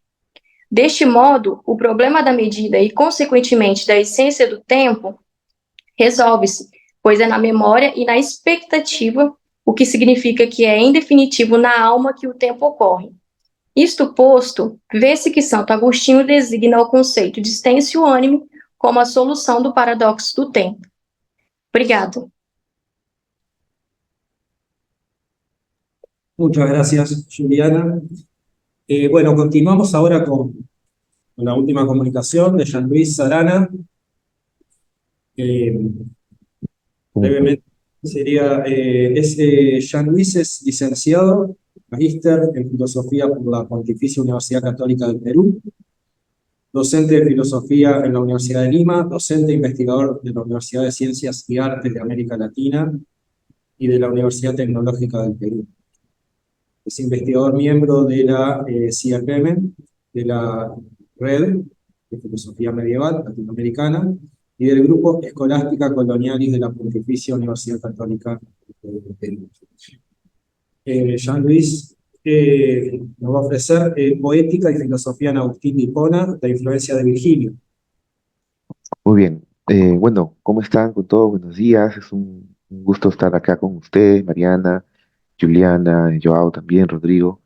Eh, es un placer estar compartiendo con ustedes sobre todo estos pensamientos en torno a la filosofía de Agustín.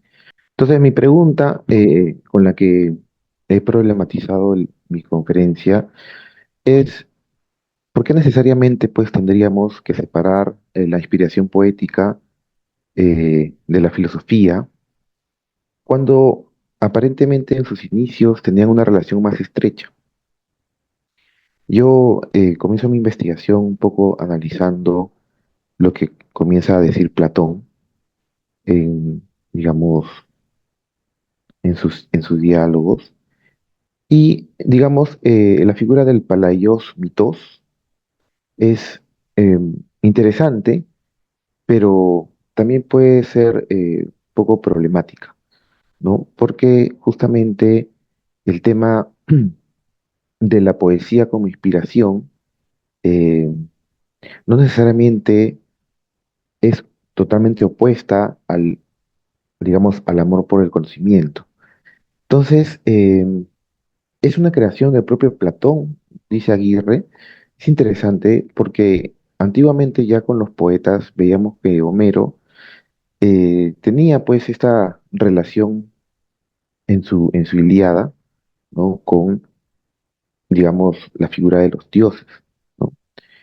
¿Y por qué me remonto a Homero? Porque Homero va a ser el vínculo que me va a ligar a Virgilio y Virgilio va a ser el vínculo que me va a ligar a Agustín. Entonces, ¿qué sucedía con Homero?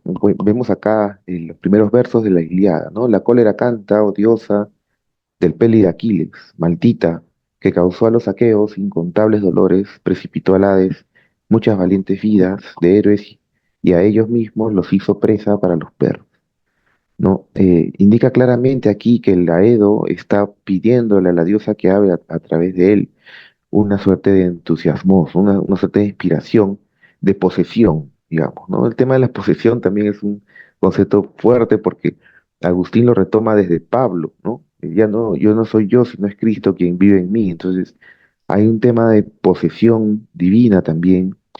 que se puede rastrear en Agustín, que es similar, no es idéntica, por supuesto, pero es similar a lo que aquí está pidiendo el Aedo en la Ilíada. Pero Platón radicalmente luego lo separa con el Palaios Mitos, eh, y por supuesto, también Platón pues es un grande, ¿no? Y también, por supuesto, retoma esta locura, esta posición luego en el Fedro. Los poetas en Roma, de alguna forma, tienen una visión un poquito más distinta, un poco distinta a la de Homero, no tan radical, y dicen que hay una ardiente semilla, pues, ¿no? Por, como los poetas eran los que también comienzan con el lenguaje, el mismo Barro y el mismo Agustín se inspira en Barro, también para esgrimir algunos pensamientos, sobre todo del lenguaje. Y en Roma ya los poetas tienen una noción distinta, incluso de los dioses, de Venus, que ordenaba la ciudad, ¿no? Entonces, por ejemplo, esta cita dice, los poetas dicen que una ardiente semilla cayó del cielo al mar y que Venus nació de la espuma, de la mezcla del fuego y humedad. Entonces los poetas dicen que la energía, vis, del fuego y la humedad es aquella de Venus. Aquellos nacidos de esta vis tienen vida, vita, así como Lucilius escribió energía es vida, ¿ves?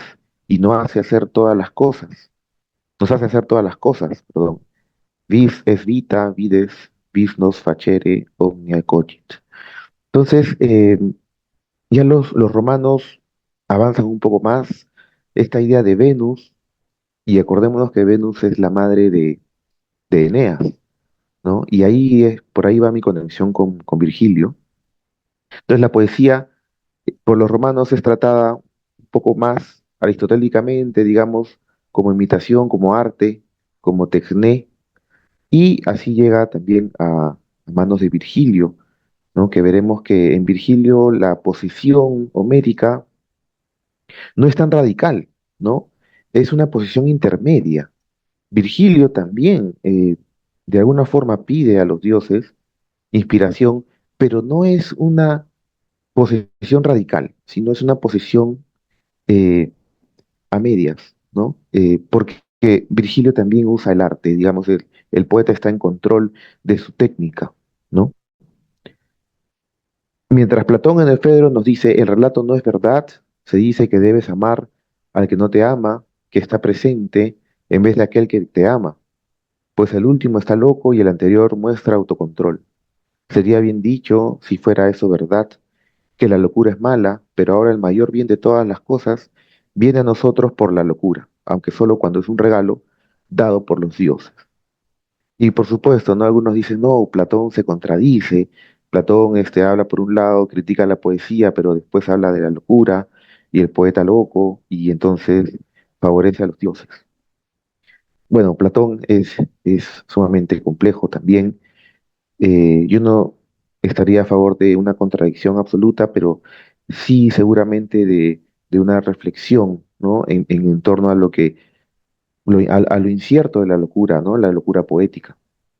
Y entonces ahí es el punto que quiero, digamos, indagar con Agustín, ¿no? Porque Agustín en sus confesiones, eh, y siguiendo a Sabine McCormack, estoy de acuerdo con ella, pero quiero profundizar un poco más en sus ideas. Ella considera que las confesiones son una reflexión en torno a la relación con Dios de Agustín, pero Agustín muestra la pasión de Virgilio plasmada en la relación de Eneas con Dido. La pasión que muestra Eneas y Dido se refleja en las confesiones entre la pasión de Agustín y Dios. Es una pasión amorosa. Y según McCormack, pues Agustín halla inspiración en esa relación de amor. Y claro, mi propuesta, digamos, mi visión dentro de lo que he estado investigando, que es mi línea también de investigación, eh, es que Agustín elabora un nuevo lenguaje, una nueva forma de hacer filosofía que incluye, claro, la reflexión, incluye la retórica, pero también la poética. No la descarta totalmente. Y en sus confesiones podemos ver ese lenguaje apoetizado, eh, que expresa esta relación con Dios. Y claro, sabemos que en las confesiones hay muchas voces. Está la voz, ¿no? De Agustín, del autor, el Agustín que va buscando, la voz de Dios, digamos, la relación. Entonces, este amor, este anhelo. Entonces, esa inspiración, Agustín, esa inspiración, digamos, prerromántica, ¿no? Porque no es un romanticismo, pues, como el alemán, como el de Schelling, pero sí es una pasión, es una relación amorosa, erótica, y con Dios, ¿no? Entonces, ese lenguaje solamente es posible desde una relación con la poética. Y sí creo que hay una posesión del amor en Agustín, pero matizada, no tan radical como en Homero, matizada por la filosofía y permitida por Virgilio, porque Virgilio es quien le instruye en la técnica, en el arte de poder elaborar las palabras bellamente. Acá en el León, Platón nos recuerda, dice, todos los poetas épicos son buenos, componen todos sus bellos poemas no a través del arte, sino del ser inspirados y poseídos, pues un poeta es una luz y alada y sagrada cosa y no es capaz de componer hasta que sea inspirado y perturbado, y su sentido no está más en él, mientras una persona posea razón, es imposible componer y hacer profecía, ¿no? Y claro, o sea, de repente Homero y Pablo estarían de acuerdo de alguna forma, Agustín en parte creo, porque Virgilio, como les digo, es romano e incluye pues esta técnica, ¿no? No es solamente una posición sin saber hacer, porque la crítica platónica en el Ión, justamente que Sócrates le hace a Ión, ¿no? Le dice, ¿y de dónde viene tu arte? Y Ión no le puede responder. Y dice, no, entonces no sabes de dónde viene tu arte, no me puedes explicar. Entonces debe ser una posesión de los dioses, ¿no? Una inspiración divina. Y Eion afirma, ¿no? Convenientemente afirma y dice, bueno, sí, debe ser un regalo de los dioses, ¿no? Porque, claro, un poco apelando a su ego también, no sé, no logro estar totalmente convencido de si es una ironía platónica con respecto a Ion, de es un regalo de los dioses, bueno, como no lo puedes explicar, diremos eso o después, como retoman el Fedro, es una cosa divina realmente, ¿no? Y pues Eneas, que es el otro personaje, en Virgilio es el personaje central, recordemos, hijo de Venus, no, bueno, de Afrodita, ¿no? Pero es Venus, es la Venus romana, ¿no? En ese sentido, Eneas persigue, pues, o es perseguido por Dido, ¿no? Otra vez, este rencor, digamos, suerte de, de, de venganza que quiere Dido, ¿no? Porque la deja, ¿no? Y lo mira pues en el Hades, ¿no? A Eneas, resentida. Y entonces esta locura de amor, esta locura pasional, se refleja también en la relación de Agustín con Dios en sus confesiones, ¿no? Hay un acercamiento y un alejamiento, hay violencia y hay también ternura, hay muchos movimientos en las confesiones que yo considero que son inspiración de la poética de Virgilio. Agustín mismo lo menciona, como veremos aquí, ¿no? Bueno, en esta no, sino en la próxima slide, el próximo slide. Pero terminamos con esta idea de la Eneida. Dice, la persigue fiero Eneas en persona en sus sueños de loca, ¿no? Y se ve a sí misma sola, abandonada, siempre sin compañía, marchando por un largo camino y en una tierra desierta a buscar a los tirios. Como Penteo ve en su locura de las Euménides la tropa y aparecer dos soles gemelos y una doble de Tebas como aparece Orestes en la escena, hijo de Agamenón, cuando huye de su madre armada de antorchas y negras serpientes, y en el umbral están sentadas las furias vengadoras, ¿no? Estas furias, este sentimiento, esta pasión, también es producto de una pasión amorosa entre Dido y Eneas, ¿no? Es la frustración de este amor que tiene, ¿no? Y el mismo Agustín lo replica en las confesiones cuando habla de este horror en el alma, cuando pues no puede definir en realidad quién es, ¿no? O qué es. Finalmente Agustín entonces dice, Donde quiera estaba forzado a recordar las maravillas de algún Eneas, mientras olvidaba mis propias maravillas, y a llorar sobre la muerte de Dido porque se había matado por amor. ¿No? Agustín recuerda la Eneida y por supuesto también hace una crítica de la poesía y también hay toda una interpretación en torno a ello, pero mi postura va más a un sentido de dialéctica, de no es que Agustín totalmente esté en contra o critique lo sensible, a la poesía, la emoción, sino también la poesía ayuda a acercarnos a contemplar las verdades de Dios, ¿no? Es una dialéctica muy interesante y eso es, creo, lo que Agustín propone como pensador, ¿no? No digamos ni filósofo ni teólogo, pensador. Él creo que hace una síntesis muy interesante en su prosa, en su narrativa, entre una filosofía reflexiva y una poética artística que también tiene inspiración divina.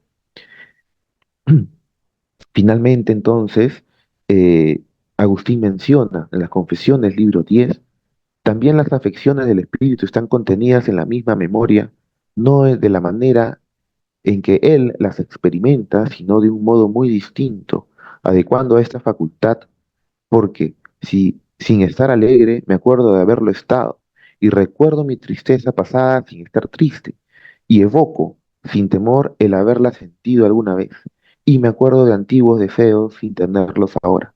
Por el contrario, algunas veces recuerdo con alegría mi tristeza pasada y con tristeza mi alegría. Eh, y esto no podemos negar que es poético y a la vez filosófico, ¿no? Es una síntesis muy interesante que el genio de Agustín creo que puede realizar, pero además, y con esto quiero un poco hacer una síntesis, además creo que esto permite justamente evocar como verbo, hacer recrear, ¿no? Y también, ¿por qué no crear desde la poiesis más, digamos, radical, ¿no? Poeta, poesis como creación. O sea, Dios como poeta, digamos, el Dios creador es poiesis. Y Agustín cuando crea, cuando redacta, cuando narra, evoca, crea.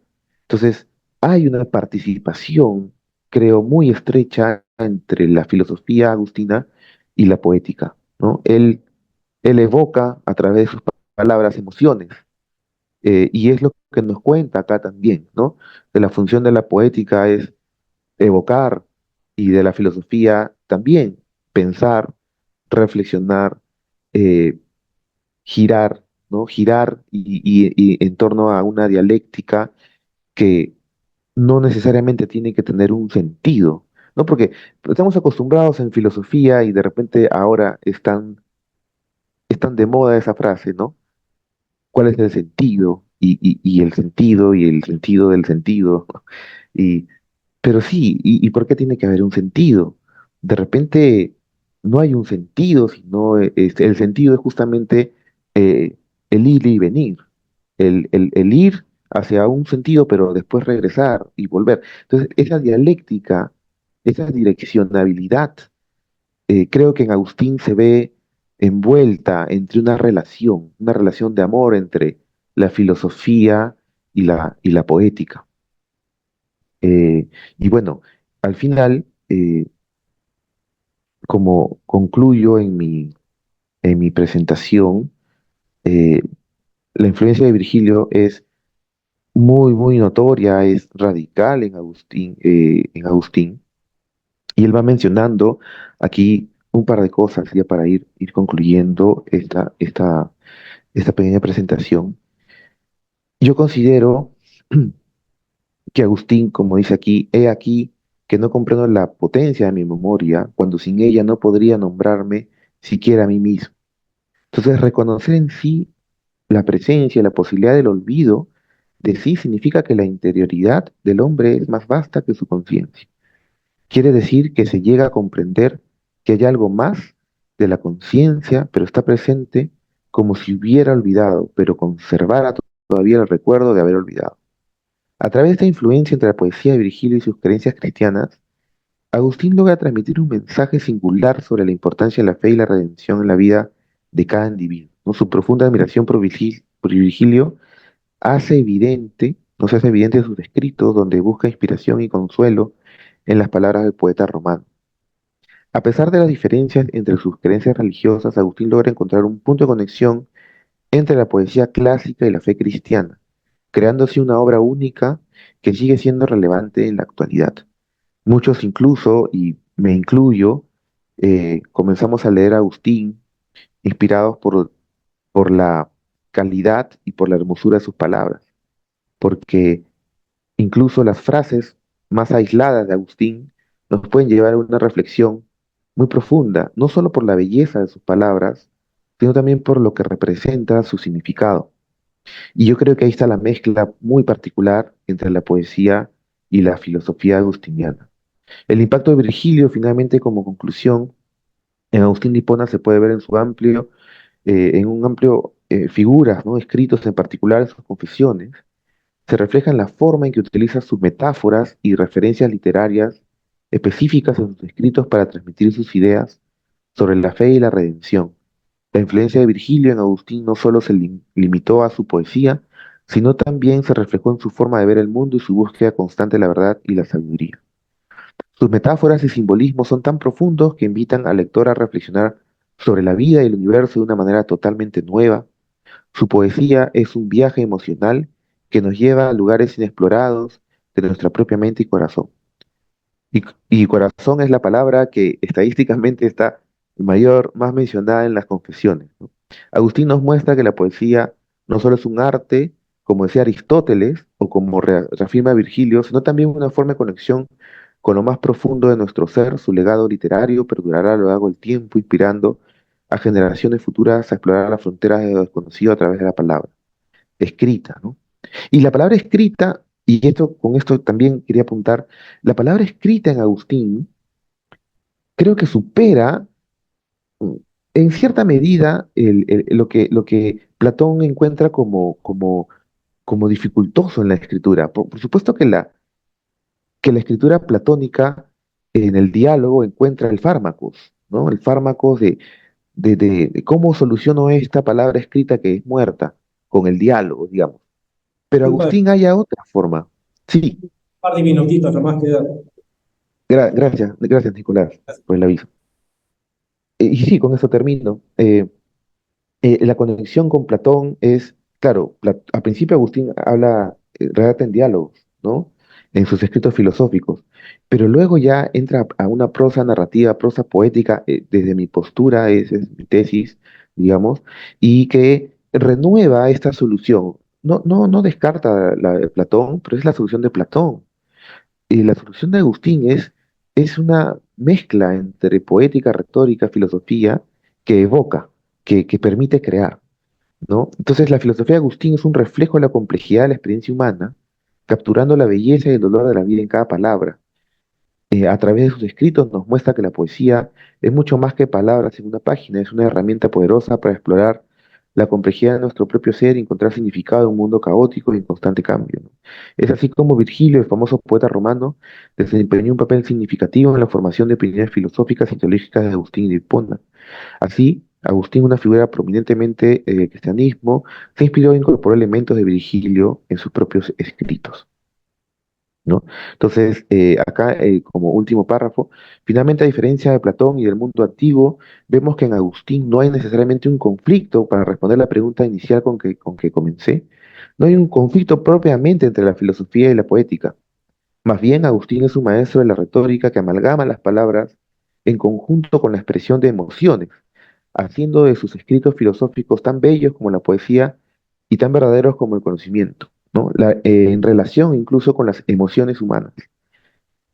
Es la solución, la propuesta de Agustín al problema de la escritura también. Finalmente, en Confesiones, Agustín despliega su sentir por medio de la palabra, que es a la vez diálogo filosófico y alabanza poética. Esta confluencia hace que se pueda entender que Agustín no rechaza de manera tajante, ni tampoco elude la belleza de la poesía, ni la menosprecia. Al contrario, la incorpora en su discurso para dar mayor poder a las realidades que se van mostrando. ¿ok? Muchas gracias por escucharme y ha sido un gusto compartir con ustedes. Muchas gracias, Jean-Louis. Não, é apenas para agradecer a apresentação do Jean, muito boa. E eu fiquei pensando sobre a diferença entre o discurso tomasiano, o discurso de Tomás de Aquino e, e a escrita agostiniana. Fica muito claro o que o Jean fala, se a gente for comparar, né, esses dois tipos de escrita, Agostinho e Tomás de Aquino. E essa fusão em Agostinho da poética e discurso, né?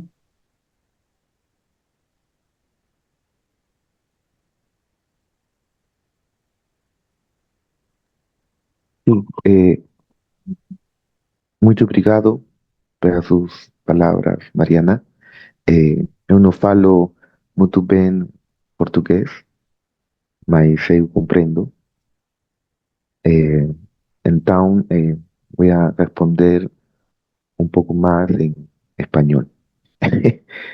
Sí, la comparación con Tomás creo que también se da por los contextos históricos. Eh, Recordemos la tragedia de la pérdida de los discursos y los diálogos aristotélicos.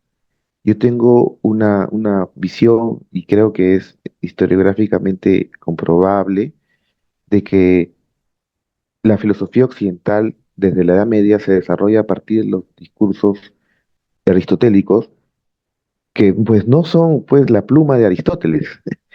Entonces una manera de redactar, una manera de hacer filosofía al modo de un tratado explicativo, un desarrollo proposicional. Y aunque la filosofía de Aristóteles creo que puede ser segmentada o catalogada como categorías, categorizaciones, creo que su discurso, el discurso que llega hacia nosotros, es pues algo que nos va a condicionar históricamente y nos va a decir, bueno, así se hace filosofía, como hemos leído a Aristóteles y a los árabes y a Tomás. Entonces Tomás recoge esa prosa aristotélica, que no es de Aristóteles, sino es recopilaciones, y la reproduce en un pensamiento lógico. Y entonces, al redactar, sus palabras son coherentes, claras, son, digamos, la esencia, como lo dice en el ente y esencia, ¿no? Es cuiditas, ¿no? O cuiditas. Y entonces esa expresividad es la búsqueda del concepto. Pero creo que es a partir de este condicionamiento histórico de los escritos aristotélicos que han guiado a nosotros. Pero está perfecto porque, bueno, muestra este amplio espectro de escribir filosofía que, que creo que reproducimos hasta ahora.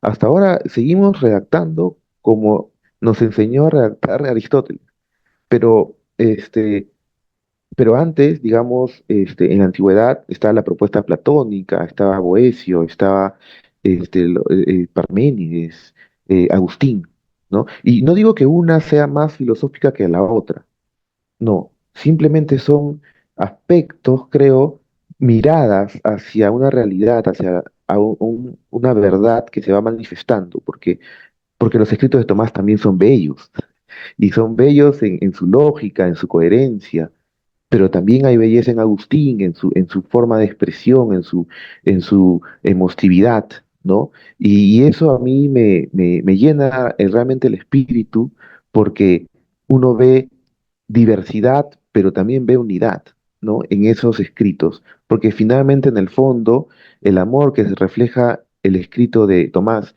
y el amor que refleja el escrito de Agustín es el mismo.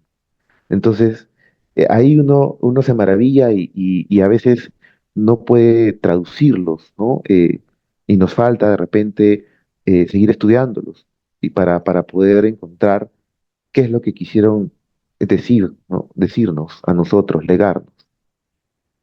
Muchas gracias. Obrigada, Graça. Obrigado. Una participación más.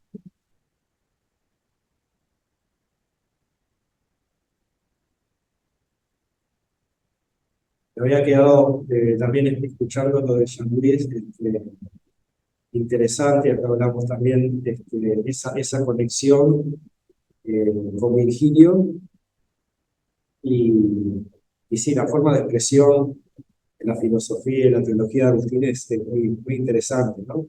Claramente Confesiones es un ejemplo de cómo de esa manera poética se pueden transmitir emociones y pensamientos sumamente profundos, que en otras obras tal vez no está tan fuerte como las Confesiones, pero igual aparecen más de una vez imágenes, como decías, muy, muy profundas, ¿no? Y emotivas. Es un comentario nomás, ninguna pregunta. Sí, muchas gracias, sí. Y pienso solamente para comentar un poquito de eso, creo que Agustín no está descartando la emotividad ni la sensibilidad que es también muy criticada en Agustín, ¿no? Eh, por los mismos estudiosos de Agustín, incluso eh, Agustín rechaza lo sensible, no lo rechaza. Creo que finalmente no es que lo rechace, ¿no? Sino que creo que trata de darle una perspectiva, ¿no? Darle una perspectiva, una forma a la belleza sensible también, que es creación, ¿no?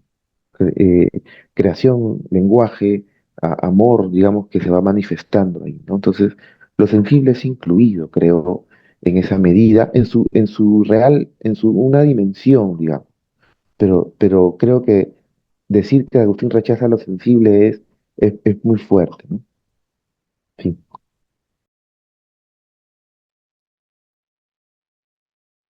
Sí, y no en vano, bueno, hay tres expositores más que tomaron en cuenta a San Agustín, que es sumamente atrapante en diferentes temáticas o ideas.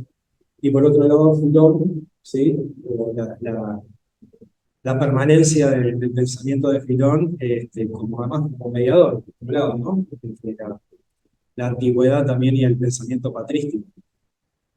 Así que por eso también reconociendo y valorando mucho los aportes que han hecho yo, Antonio, Mariana y Juliana, trayendo a Agustín nuevamente. Bueno, estaríamos cerrando entonces. Juliana, ¿sí? Eu ouvi pouco, eu entendo um pouquinho espanhol. Se puder repetir.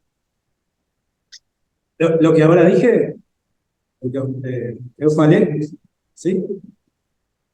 No, interesante, importante, las diferentes perspectivas que han tomado sobre San Agustín, las temáticas, tanto Mariana, yo, Antonio, Jean Luis y tú, que siempre es bueno traer eh, nuevamente a Agustín a la discusión, que parece que es un autor clásico dentro del pensamiento cristiano y conocido, ¿no? Y reiterado, pero siempre hay muchas cosas para descubrir, ¿no? Y reinterpretar. Entonces, valoro eso y la importancia de que siempre esté presente este autor. Y muchas gracias. Obrigado. Juliana, compreendeu? Eu entendi que ele, se você quiser falar, traduzir para mim. Em uma frase, eu traduziria como a retomada de Agostinho, Aham. através de diferentes perspectivas, sempre é muito enriquecedora. Aham. Sim, Tá? essa parte. Essa é a ideia central. Aham. Mi falta de portugués y que hablo rápido. Hablo rápido. Sim, sim. Bueno, damos por concluido.